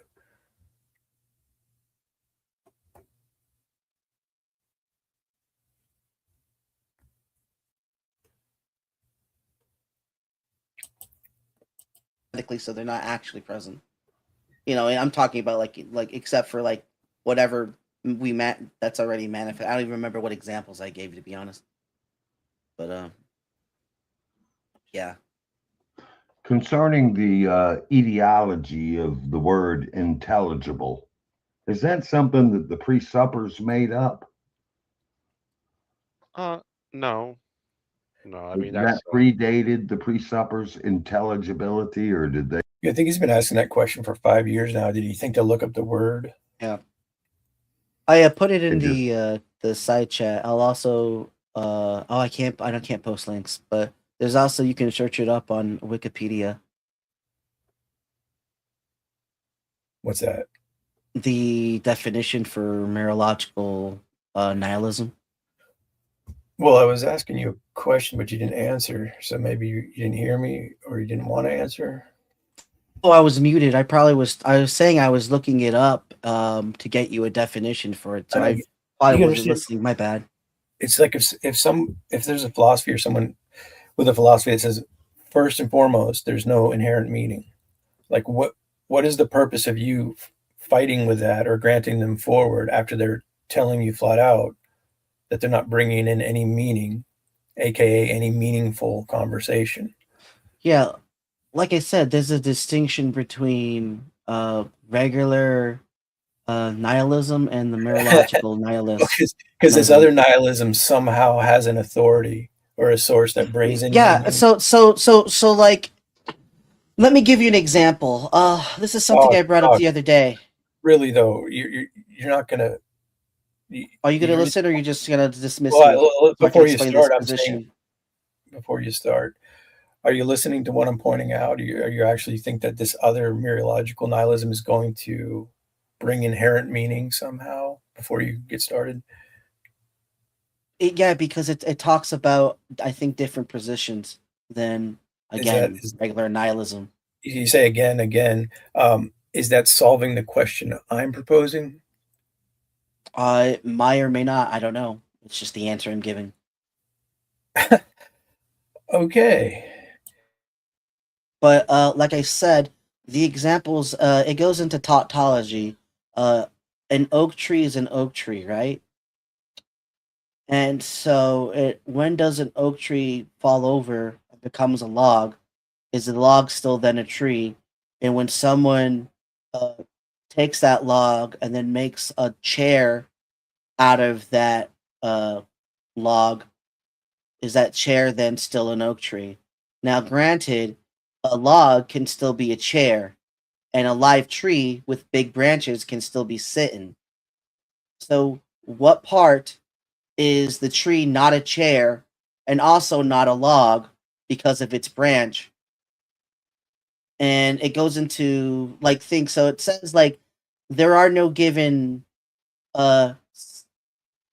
attributes to like what is a chair, since a live tree can be sat in. Things like that. Like, and it goes back to the cake and the Those are ingredients. interesting ideas. The ingredients are not the cake. You cannot say because the ingredients exist, therefore cake. It's illogical to point that, because the ingredients themselves are ingredients. You can say eventually they are cake, but without the same thing with the log tree or whatever, without a will or agency involved, those things remain within like the tree state, within the ingredient state. There's no there's no potential to be tree, except for log. It can still be a log, obviously, when it falls over. And then, but if there's nothing that comes along and sits on it, there will never be a tree. The potential would be, or it will never be a chair. I apologize, because there was So you never have the to potential. sit in something for it to be a chair then? I would imagine so. If it doesn't become a chair, it's just a wasteful product, So like when you because it see doesn't exist in chairs essence stocked or up purity. in a warehouse that haven't been sat in, you say, well, those are going to be chairs someday. Someone just has to sit in those. Right. If no one sits in those, and they're just sitting No, themselves. this is not. I don't know what you're. I don't even know what this conversation is about. There's some interesting ideas here, but I'm trying to establish how nihilism is going to get started and why it's being brought into the conversation. But I'm not getting. It's an because answer. you're trying to. I'll put it this way: you're trying to add in a position that looks like You another brought- position, but it isn't. You're comparing, I think, you apples brought to in oranges. You brought in nihilism. You're telling me that this traditional nihilism is an apple and mereological nihilism is an orange. From my understanding, yes. I could be wrong, and I'm willing to accept that. We haven't revealed your understanding as to how this particular nihilism gives meaning, gives way to anything meaningful. You haven't made that connection. You're saying a lot of things. We don't need to if you don't want to, but I'm trying to track what you're doing here, and I don't think you're doing anything as far as what I'm asking, which is fine. You just want to move on.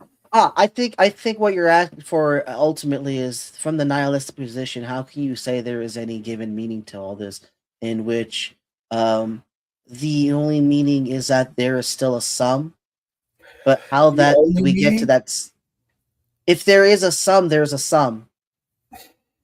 But again, it's the if, right?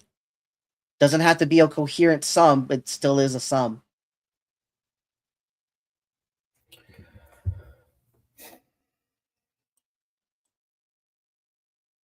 Hijack it. I mean, they hijacked it as a requirement. Intelligibility has been unintelligibility has been understood as a thing for a long time.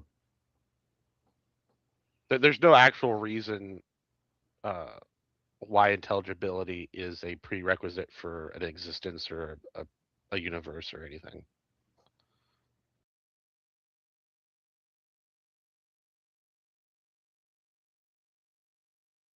I think you're muted.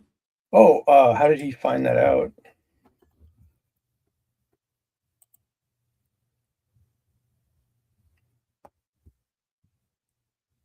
like I said, it's assuming the gap because it doesn't account for grounding intelligibility. It's just like he's just saying things that I guess he hopes won't be challenged. I mean, see what he's Right. For a long time. It's incoherent. There's no actual reason why intelligibility is a prerequisite for an existence or a universe or anything. It can be orderly without having a intelligible origin. How does he know this? Right, It's a but huge claim. and then again, he even says in his own argument of Marological sum, if there's a God in that, it's still in reality. And yet he's claiming right here there is no intelligibility, so he's incoherent online, like across these streams, uttering complete incoherency. Because he's trying to ground his foundation without a mind, but then says, oh, if it does have a mind, that's fine. It accounts for it. Well, But that's it's true. incoherent. Right. He's not able to establish a position that can make an argument. He's just floating ideas, and you're finding contradiction in even those ideas he's floating. Correct. It's not an issue. It's not an issue, but it's incoherent. Just because I'm calling it incoherent doesn't make it an issue. Of It's not course a it problem, is. is what I'm saying. Yeah. Yeah, of course it is. Why would incoherency be something that we welcome? Oh, because God chooses to make those incoherent whom he Why would wills. we choose to welcome something incoherent? In my position, God gave us people over to take care of in their incoherency. Why would we choose Because like to be people, incoherent? I'm not talking about you're talking about taking care of people. yeah, I You think- believe people who are incoherent need to be taken care of, and So because that's a that's what God problem gave us to then. do. You said it wasn't a problem, but that seems to be a problem because it's a burden. That's not a problem. No, it's not a Okay, have burden. you It's a taken duty. care? You don't. Okay, well, it's a duty. So I'm thinking of like somebody taking care of somebody who's incoherent, a dementia patient, maybe Right. they're a family member. Like it's a huge duty. It's a huge problem. It's costly. It's time consuming. It's frustrating. It's unconditional love. It can be all that, but it's done in unconditional love, in which we are supposed to be our foundation. So that's the way I see it. Like, even though he's incoherent, but I'm trying to eliminate It's a a moralistic framework, but I can see it from your position as well, It's a how it different- can be a problem. You're answering somebody else's question. I think I was asking you, like, why would we welcome incoherency? I mean, in a discussion, why would we take it seriously? And then you're saying because God made incoherent people for us to take care of. It's sort of a non sequitur from what I'm actually asking. Well, if we can't explain out their illness, how will they ever know that they're sick? Again, that's not what I'm asking you. Like, you seem to be answering like in a compassionate way. I'm trying to That's explain it not what like I'm this. asking If we can't point out their incoherency and then try to explain why it's coherent, if they don't have the capability, one, to understand, then that's one thing. There's nothing we can do with that. We can assume they can have the capability, but that doesn't make it so. And if Well, they're I think- choosing to be ignorant and stand their ground, that's also their choice. Either way, we must remain firm in ours. That's all I'm saying. Like in our See, I think your answer conversation. Your answer is actually what I'm asking in a roundabout way. I'm asking why would we welcome incoherency? And you're actually saying we wouldn't. We would fight it. We would point it out. We would show that it's mistaken. So your answer holds the ethical framework I'm looking for, or what I'm asking about. But I think that you also may not be able to, or may not want to, take a hard position like that. That's why you're answering in the fashion you're answering. I don't know. But you are answering in a sense where you're saying, yeah, well, incoherency is not something we would welcome or something we would encourage in our speech. In other speech, we would move to correct it, right? Right, but that's also to make sure we have to be coherent ourselves before, take the mole out of your own eye and all that, right? Exactly. But that assumes coherency, meaning that you have to have a position established that is intelligible.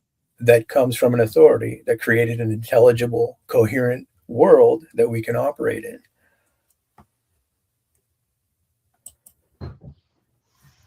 I consider That's true. I would agree to that too.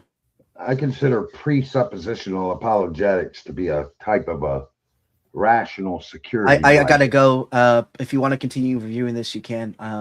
But my wife, I gotta watch my younger one. Okay, man. We'll continue at the 59 mark. All right. Take care. On Bye another bye. time. God bless. Take care. I mean, I guess I could continue with it by myself. But just in that conversation there with Tog, it's like I can't narrow in so many times on what's being said. It seems like there's a similarity between Tog and Serb where they're floating ideas, which are interesting, but when we start to call in like the knowledge claims, the beliefs, the actual metaphysic itself, we get very strange answers. And I think that's kind of the point, is that they're floating these philosophical ideas that are not grounded, trying to keep, quote, open-minded. But what happens here is, as interesting is to explore, constructing an argument, a worldview argument, is where this becomes unfavorable when you start to ask, what they're relying on, what the ultimate authority is. Because really it sounds like Tog is speaking of God, but he also seems to have an autonomous line of reasoning where he becomes an authority as well. But, we can let him hash that out when he's here. It's no real contention between Tog and I. But if you're going to critique people, I think it's essential that you have a position that you stand by that's not moving. Because otherwise, it's just more like what they're doing. They're just floating these ideas like, oh, that's neat, that's cool. But what is necessary, what is real, what is true, what ought we do with this information?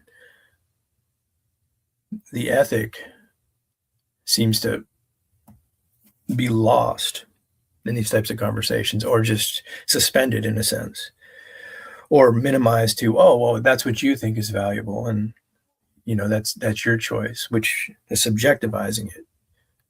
But I'll try to continue this a little bit longer and see what happens here. It's like real yummy, kind of like mother's milk.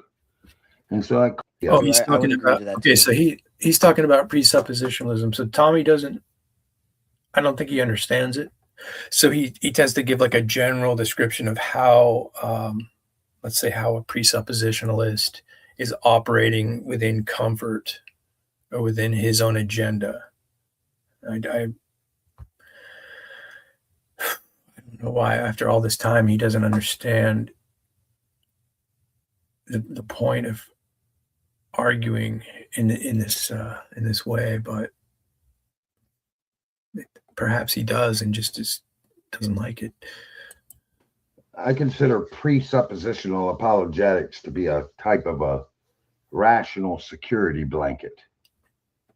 It's like real yummy, kind of like mother's milk. And so I question my ethics, I guess, or my charity. I question my charity when I go in to snatch JG's security blanket. What is he going to do? Is he going to snatch God from being the ultimate authority? Why would a Christian think that's a good move? It doesn't make sense to me. He's like, you can't presuppose God. You have to presuppose what, Tommy? What is the ultimate authority in Tommy's life? He'll tell you it's God. He'll tell you it's Holy Spirit. And then he'll turn around and say he doesn't like the presuppositional approach. He doesn't like God and Holy Spirit, Jesus Christ, to be at the foundation for some reason. And that's unfortunate, because within the same conversation, he'll say that those things are foundational. as Peter's pointed out many times, and we're talking to him, it's like there's a struggle, there's a fight, and then he eventually says what we thought he would say, but we have to like pull it out of him because that's the effective fence sitting, right? Being on both sides. He's, for whatever reason, trying to please both sides or trying to stay or appear neutral. He doesn't want to be too extreme, but what do you get? You get the lukewarm, right? It's talked about in Revelation.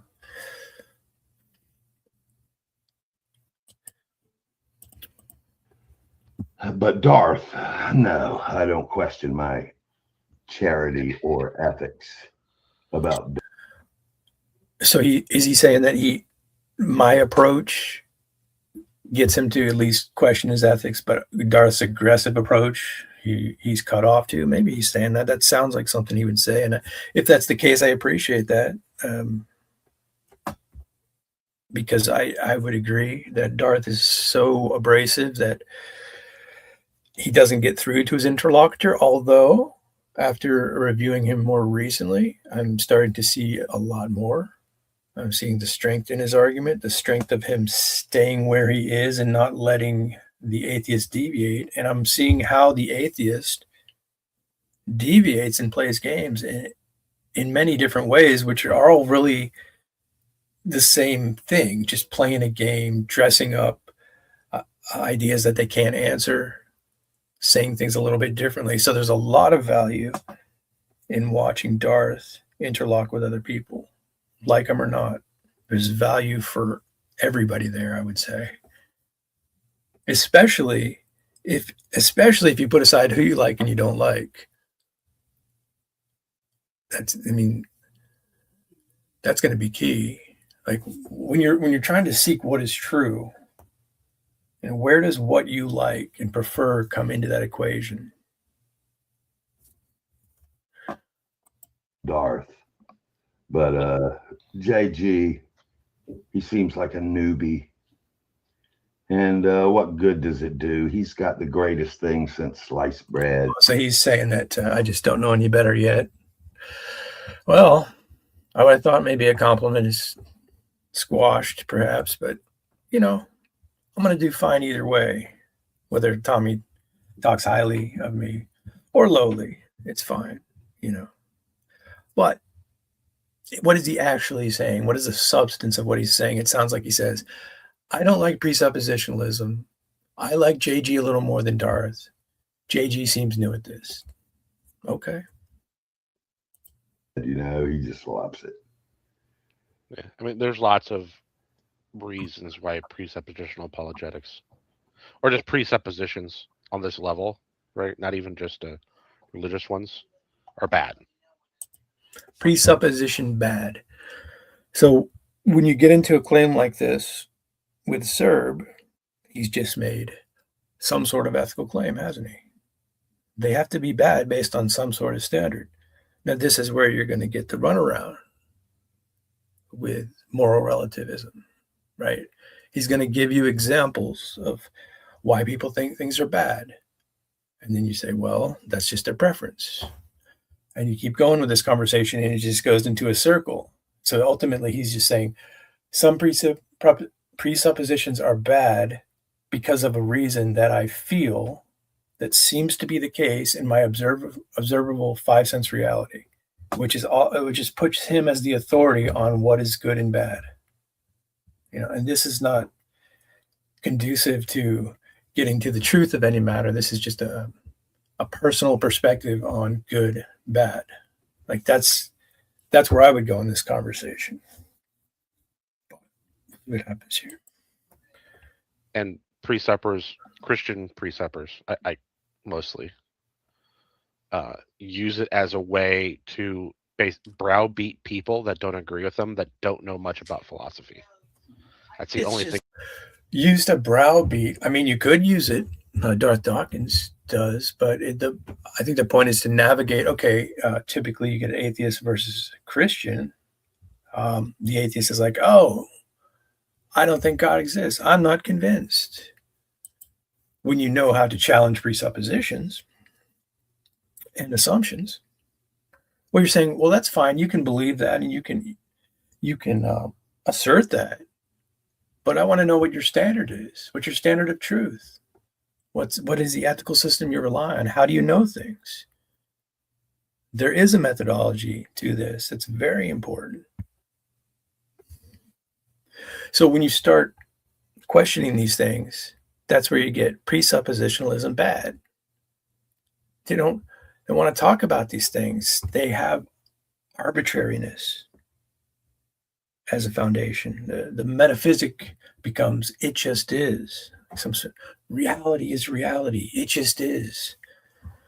The epistemology is uncertain. You can never know anything for certain. The ethic is subjective or relative. Just what's happening at the current time, what you're feeling. Of course, they don't want these things challenged.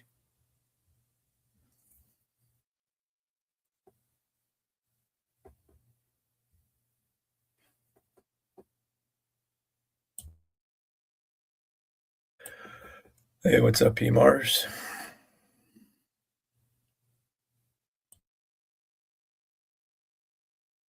I think It's it's good for it. nonsense. I mean, Ju- doesn't can never say this word right. Never mind. Don't they have to get on a platform from the very start and say, basically, like, we're going to assume that where we're standing is true, and Don't they have to have a foundation? Yeah, that's the idea. What are you standing on? it, it's like it has legs, but in reality, that platform has no way to be verified, and so Oh, there we go. Right. This is exactly what the presuppositional apologetic wants, is this kind of pushback.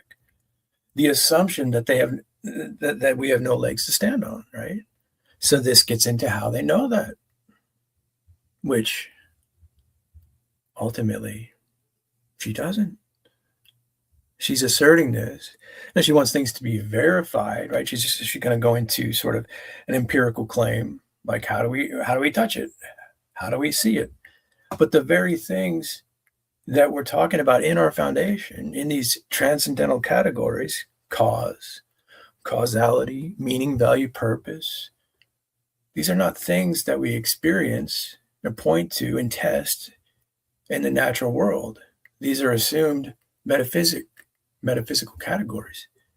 So that's what's on the table. And this is a lot of the disconnect, is going from talking about abstractions or transcendental categories into verification in the natural world.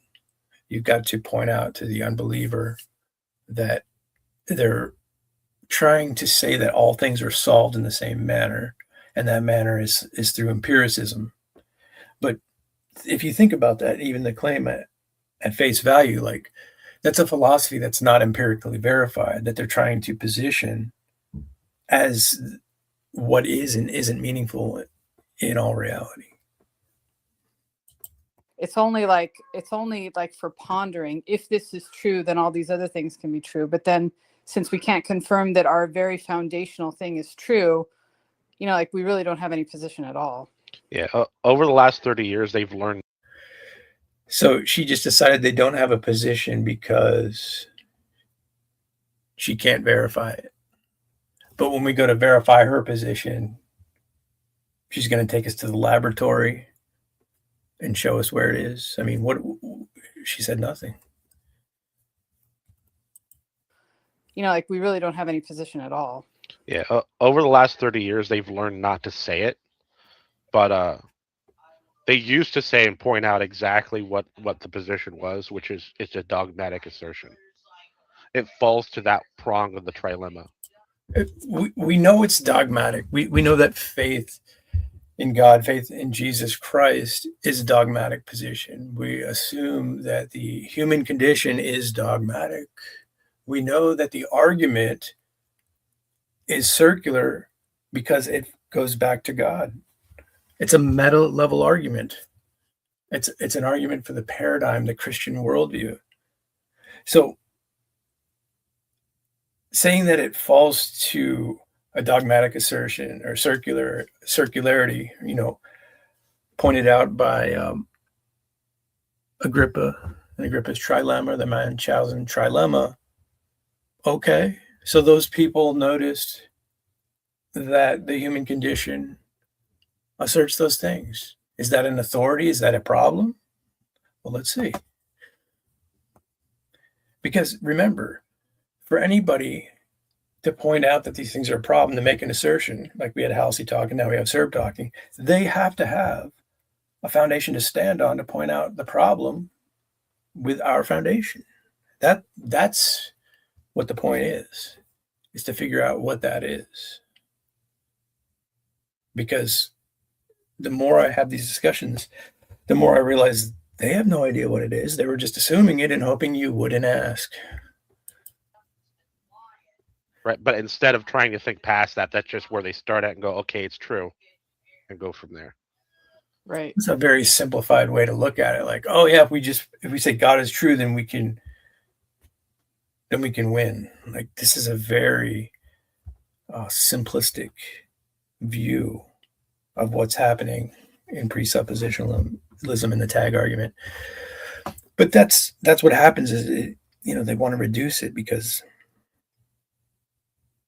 they can't solve it. And I've been trying to solve it. I've been trying to say, okay, what if I put on an atheist hat and tried to solve this for what it's worth, but I can't. I haven't been able to. They pretend like the other prongs aren't as equal as their position is. Hey, P. Marston. Yeah, atheists never use philosophy to kind of trick people, only precepts. All right. He's doing it right now. The thing that he's saying precepts do, in a sense. I mean, I don't know what he's saying, actually, but I mean... No, he literally is. He's trying to take advantage of, this panel that's not very philosophically inclined, and he's, false teaching them about precept. Yeah, very simple way of putting it. He is right here. True. And go from there. Right. Yeah. They pretend like the other prongs aren't as equal as their position is. Oh, they don't ever consider them. Is he talking about the trilemma? Yeah. Okay. So, yeah, the trilemma says, you're going to bottom out at, infinite regress, circularity, or, a brute assertion. And so what we're doing in precept is more like the brute assertion thing, but it's not a brute assertion, it's a revealed assertion. So we're actually offering a fourth option to the trilemma, where there's a revealed assertion as opposed to a brute assertion. See? Yeah. So I think maybe he would say, well, you can't do that. You can't add a fourth option, as though, Agrippa is some sort of authority in his worldview. So you have to use your senses to read the Bible. Oh, yes. Which is where you get into proximal versus ultimate, right? Yeah, the proximate starting point versus ultimate starting point. Because you would need logic to use your senses, because you need law of identity to identify the sense data. You can't observe something with no identity. Also, you need unity, because you have 5 different sense data. You have sight, smell, hearing, taste, touch. Those aren't unified automatically. So even your sense data, logic is going to be prior to sense data, and then God is prior to logic. So there's a logical priority here going on.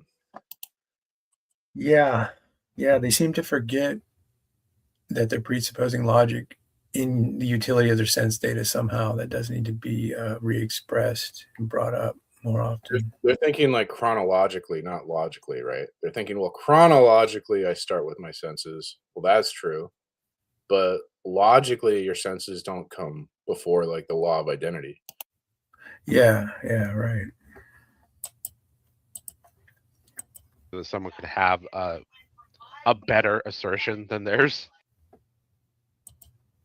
Better based on what standard?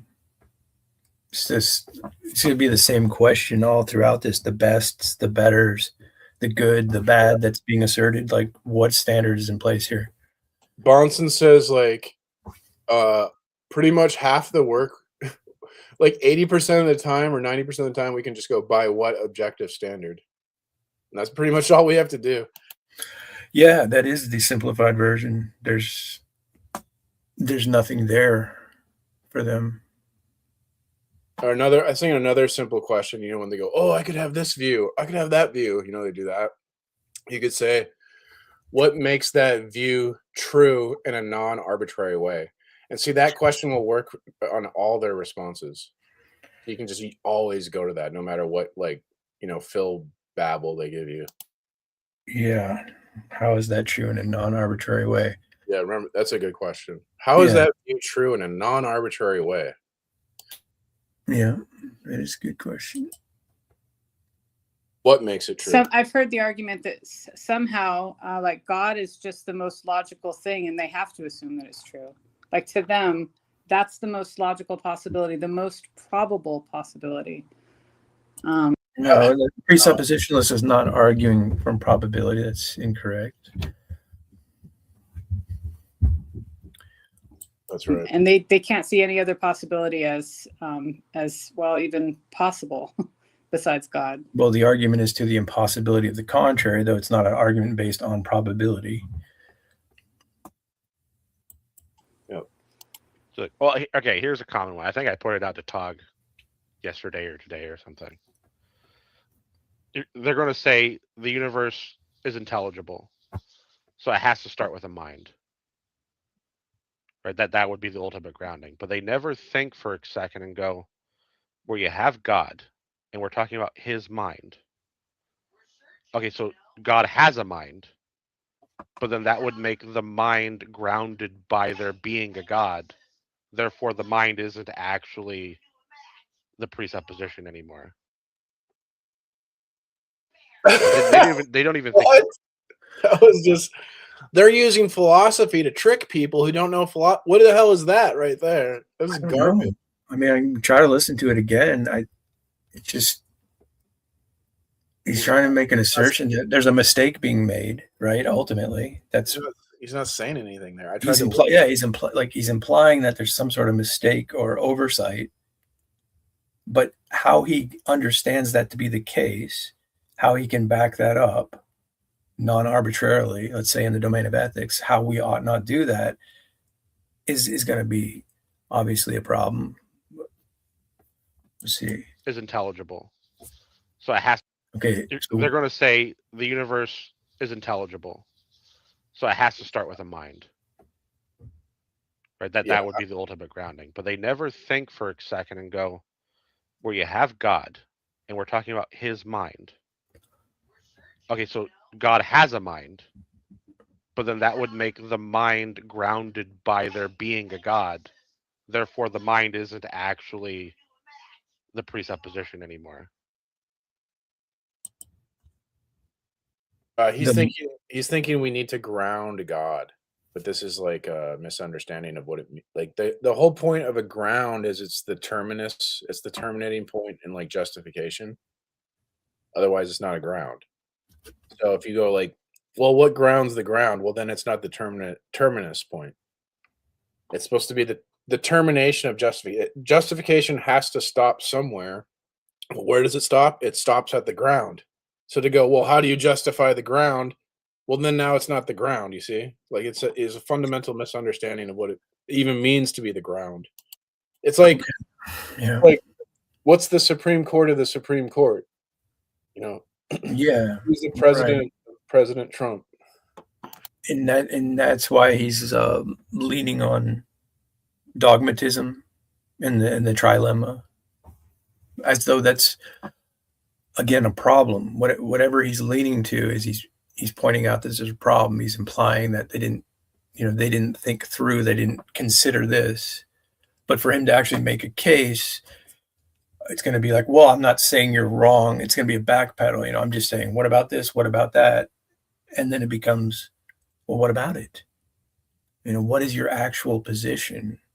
becomes the question. We can all think of all these different ideas. And he kind of framed it that like, oh, we should just grant human experience as intelligible. Like we shouldn't have to, right? He's like kind of acting like, well, that's just a given. Yeah, there's all sorts of givens within these worldviews. That's what we look to question. But they don't even think that far. They don't examine their position at all. It's just turned into a tactic to make people that don't know philosophy Hot meat to make them kettle. shut up. People that don't know philosophy make them shut up. No, it is meant to stop people from criticizing the Christian worldview, saying, "What are you standing on?"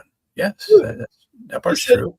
We won't examine our own view. That's the whole Right. point. We're saying let's examine our foundations, and they're the ones that don't They're the ones that don't want to present.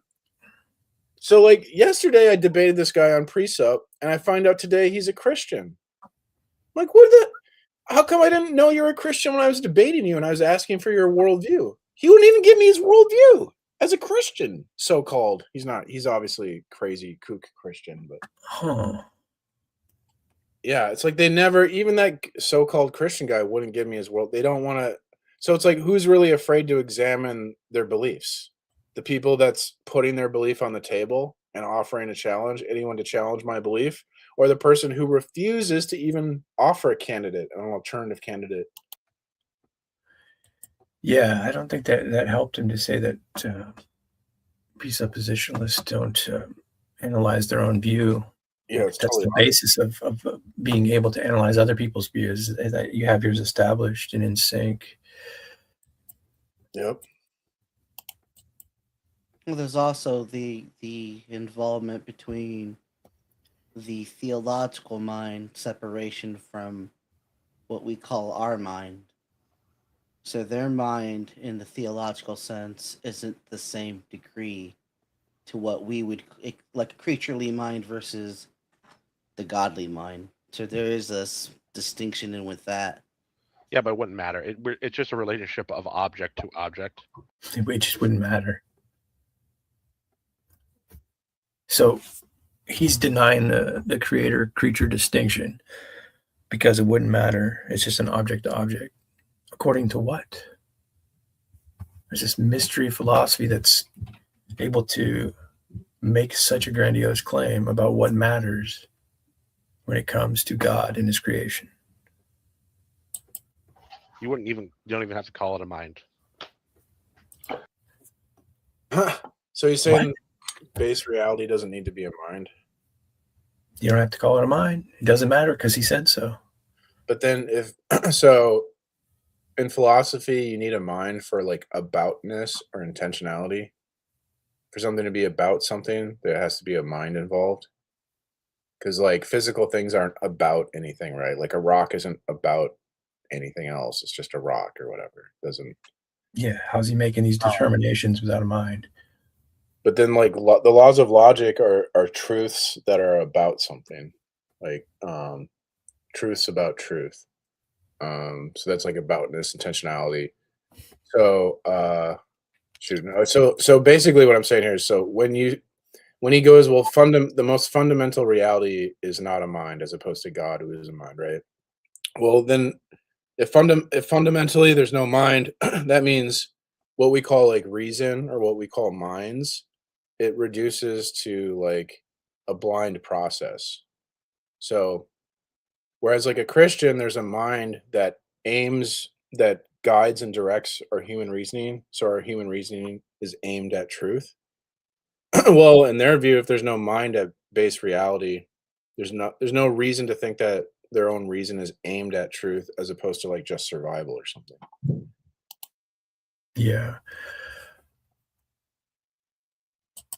I think they're primarily virtue signaling to their own mind more than trying to get people to shut up. Well, rarely do they get other.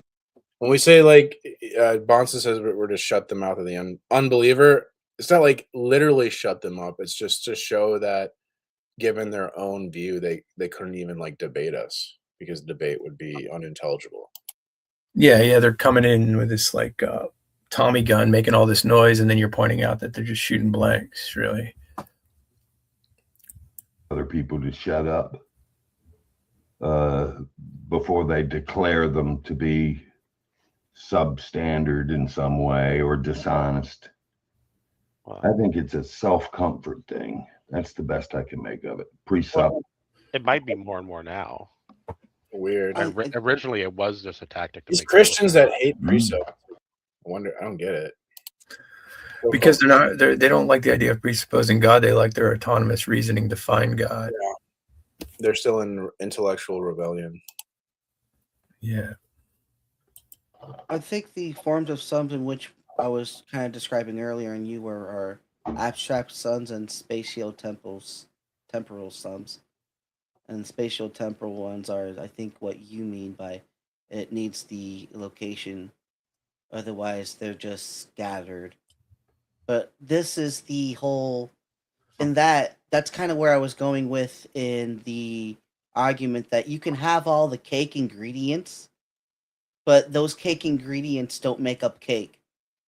And if the cake is if the cake's the total sum, but without the ingredients being put together to make cake and heated up or whatever, then there is no cake. The parts are there, but not in motion. So Well, no, there needs you're to be only- an activation. But you're missing some of the parts, right? You're thinking of, the eggs, the flour, and oil and stuff, right?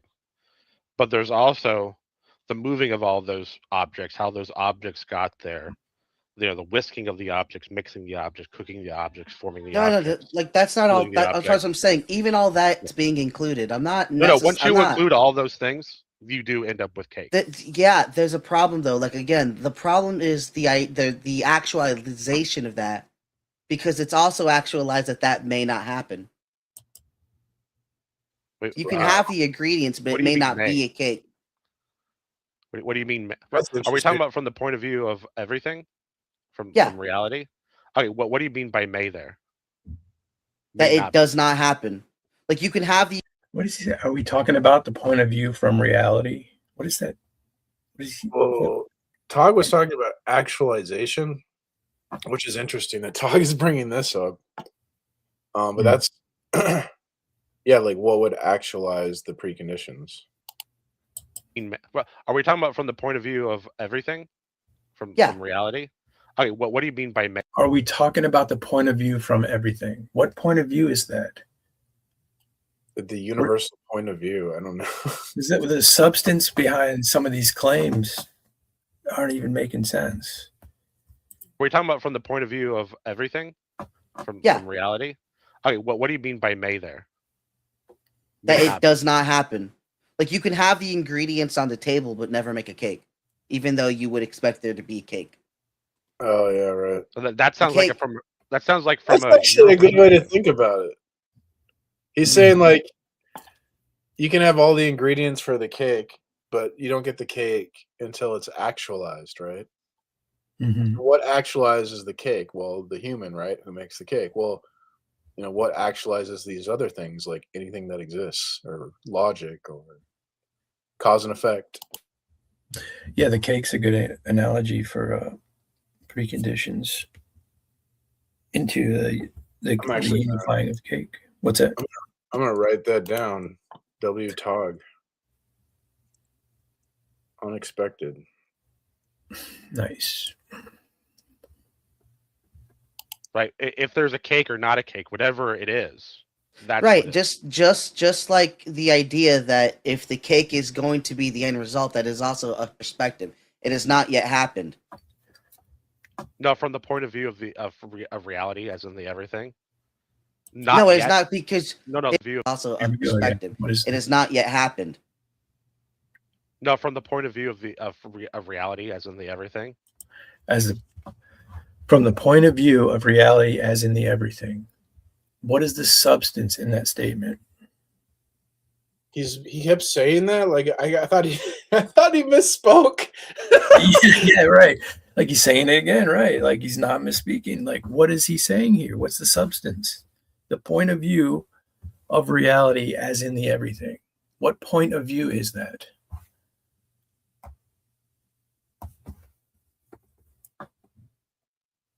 He's trying to say an objective point of view, I guess. It's not a mind, but it has an objective point of view somehow, or his subjective mind taps into the point of view of everything. No, it's not, because No, it has not yet happened. We're talking about present items. I know you want We to. can But conclude from the point of view of we the can everything. we can conclude that the cake has potential to be made. We cannot say the cake is made. From the point of view of the everything, yeah, you can. The cake would be made. No, you cannot. Yeah. The cake, you don't know if the cake can be made. It has potential to be made. You're right. I don't know, and you don't know. I agree. That's from our point of view, though. But the everything knows.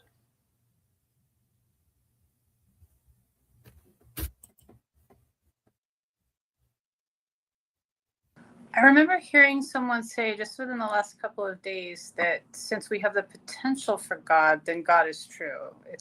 God is. Okay.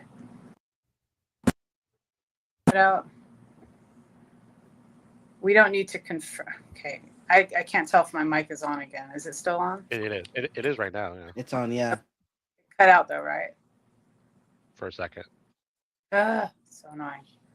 And I think that was you, Tog, that said like if we have the potential for God, then we don't realize potential is good enough to say that God is real. Does that apply here too? Yeah, it would apply here, but that's only if you allow the gaps. If you allow the gaps, sure. If you don't allow the gaps, then it's closed. I'm not sure what you mean by gaps, but if gaps are things, it's part of everything.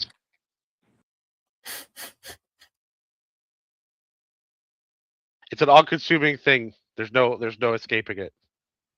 Huh? What's an all-consuming thing? Reality. Reality is reality.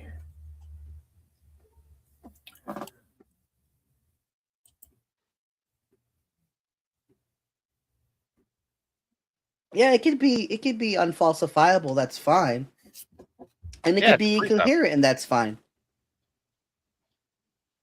Yeah, it's a precept. Yeah. It by its nature being unfalsifiable. Is God unfalsifiable? Because couldn't you falsify him if you present another absolute?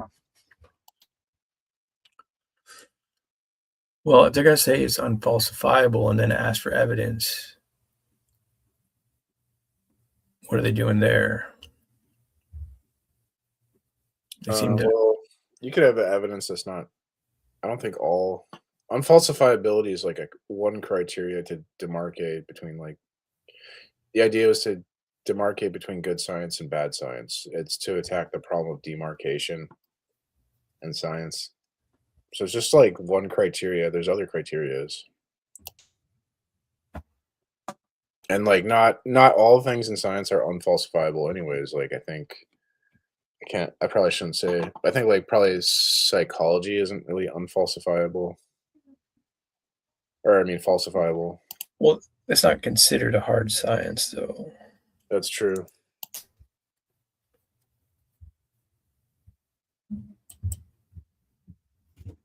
But it does have all coherency.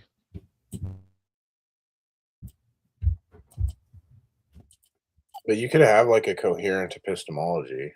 Like they can create a system that's like coherent within the system, but they can't get like I guess unity. They can't they can have like an epistemology, but they can't connect it to an ontology. So their epistemology is always disconnected and fragmented from anything real, from reality. Reality. Yeah, the unification is always what what's in question here? There's these two worlds. So there's like the rational world of our minds, right? Or concepts. And then there's like the world of concepts, and then there's like the physical world. And how do you connect these two? Well, they start with these two things disconnected. They start in their mind. So they start in this like rational world, and then they get stuck in it, and they can't go from the concept. They can't ever connect the concept to the external world. Whereas we don't have that problem because we don't start in our mind. We start with God and his revealed word in history and creation. So we don't have that problem. We start with our minds connected because God designed our mind and God designed our world, the world we're in. So our mind is intended for the environment, and the environment is intended for the mind. They start with that disconnected, and so it's their starting point. When you start with that disconnected, you can never reconnect the two. So you have to start with unity. Yeah. So another way of thinking about that is they're typically claiming that the unbelievers claiming that God is in your imagination, it's in your mind, but that's their actual epistemology. So they're coming from that position of imagination themselves to try to say that you're imagining something while not being able to prove that's the case in any substantial way. So it becomes ironic in that sense. Now, if you want to say that's not good enough to call coherent, yeah, okay, that's fine, I guess. But anything you would call coherent, it has. So we could even grant Cerebus that he has a coherent epistemology. It doesn't help. Doesn't get him out of the problem. Hypothetical, I think it is coherent. If we take the thing for granted. Well, What are these statements? Hypothetically, I think it is coherent. So If we take the thing for granted. well, I would kind of like to hope it's all coherent, because if some of it isn't, that would be like walking into a Cthulhu book. All right, it's working Well, now, but I'm sure you guys have moved on since I asked my question. So Yeah, we caught it. We heard you. Yeah. We heard you say, "Oh, damn it," And leave, yeah. Give the woman center stage. I said, yeah, it would apply to the same scenario if you allow for the gaps. And right now I'm currently saying, well, if there is gaps and I'm realizing it, then we shouldn't allow for gaps. Because then it just becomes God of the gaps. Oh my gosh. There's no God of the gaps. No one makes a God of the gaps argument. It's not even a thing. The only gap is between their ears.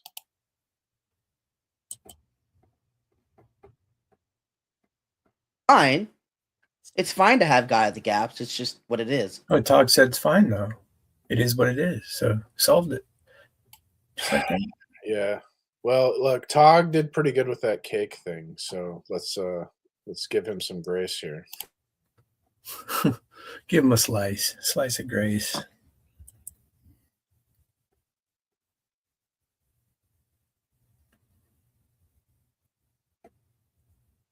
now we can't hear. I'll see if she's talking.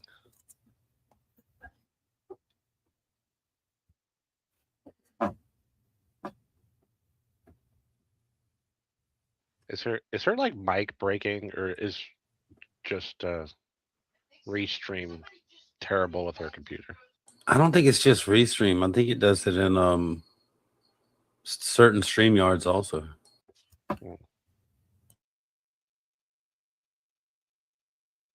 It could be also like if you have multiple mic and audio hookups, because I have like two monitors, right, and each one has sound available. I don't know if there's anything else left here, but I'm about out of time anyway. Yeah. Hey, we should review the. You know, Eli Ayala debated Dan Barker. Have you seen that? I noticed there was something recent. Yeah, we can do that if you Like a want. month ago. Yeah, the next time you want to do a critique, we should. I think we should critique that. I think that'd be good. And Yeah, that sounds kind of good. long.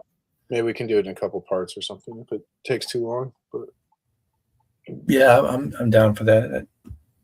Okay. Yeah. Next time I see you and I have the energy, I'll hit you up and let's work on that. I think I like our reviews. I think we do like it's kind of fun to review these debates with you. So I think it's pretty good content too. Because like no one's really doing this, no one's reviewing Precept. Like I don't see it. So Yeah, I'd like to continue it as well. I find value in it. I'm learning from what you're saying. yeah, I like reaffirming things that I've heard as well. It's I hope some more people start chiming in and yeah. challenging it in some way, like where they don't feel like timid, where they can challenge, they're able to challenge it. We're not gonna jump on them because I don't feel the need to be aggressive. With what's happening here, I think it's just I think people are just scared to express their worldview. No, I don't like being aggressive, but I also don't. I'm not gonna just let someone push me around. So Well, that's true. I mean, I was thinking maybe there's a good dynamic between us. Like even when you're doing stuff on TikTok or on your channel, like it might not be a bad idea that if I can sit in there, because sometimes when you get disconnected and frustrated, it might be good to have another voice saying, well, here's what I think you're missing, or you might be saying that you're not gathering, and then you get a chance to kind of sit back. They get a fresh sort of perspective, and it's really the same thing you're saying. It's a different way to getting through to them. I could see value in that. yeah, you're welcome if you want to like hang out on TikTok. I don't know. You don't have TikTok, or do you have? Yeah, TikTok? that's the thing. I don't have those other platforms. Yeah. But is there not a simple way for you just to StreamYard? Or I don't know. I'm not that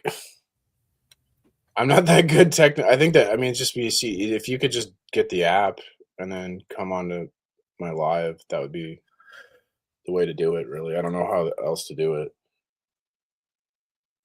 Yeah. All right. Well, I can try to figure that out. Just from the laptop. Download TikTok, make an account. I think you could do it from a laptop, pretty sure. Yeah. The advantage of TikTok for you is you're going to get more people engaged than YouTube, I'm guessing. I don't get a lot of viewers, so like TikTok has a lot of people that scroll, and then they'll scroll, and then they'll try and debate you. But some I've been they've kind of tried to like ban me over there. Like all the atheists kind of try to ban me, saying you have hate speech, something like that. Yeah, they said I was like a PDF file. They just like made up stuff about me that's like straight up just lies and gossip, And so yeah, the whole campaign to censor me, and but I still get like random people coming in.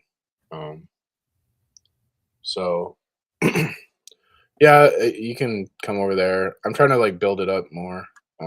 But you think that the idea of going to TikTok versus just doing a live stream challenge on YouTube is that you don't get as many people popping in on YouTube? Yeah, if I go live on YouTube, I don't get like anyone. I think I need to start going more consistently, go live on YouTube, and then go live on like TikTok at the same time, and then maybe try to like interact with my YouTube people more.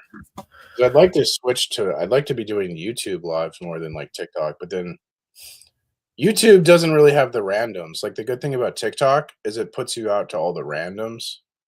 So it's hard if I see like guys go live on YouTube and they'll have 500 viewers, but like they're all fans and no one's like trying to challenge them, and debate, like debaters that go live. Yeah, so TikTok's pretty good to get random people debating you, but yeah, that's what I was getting at. You probably would, if you're on a laptop, I think you could just go to the website and make an account and probably like get in that way. I think. I'll try to figure that out, because I was thinking that would be a good idea if we get more people involved. Like there's a style of speaking that you have and a style that I have, and when there's a disconnect, the other one who's sitting back listening can kind of jump in and say, well, no, I try to understand it from this perspective. I think that would be we could do a good cop, bad cop. Sort of, yeah. That's one way to say it, because I mean it does feel like an interrogation when you're challenging people's assumptions, presuppositions. That's what I do with like me and Darth used to do that, and I would think of Darth as like the bad cop. So it's like if I'm the good cop, man, you're in trouble. Yeah. Mar's the good cop. All right, man. Well, I'll check you out later. All right, man. Take care. I gotta go, folks. Thanks for tuning in, Chris, Whitney, Peter. And yeah, I don't think many people like to talk to presuppositionalists. So that's the way it is, but we can still critique, and we will.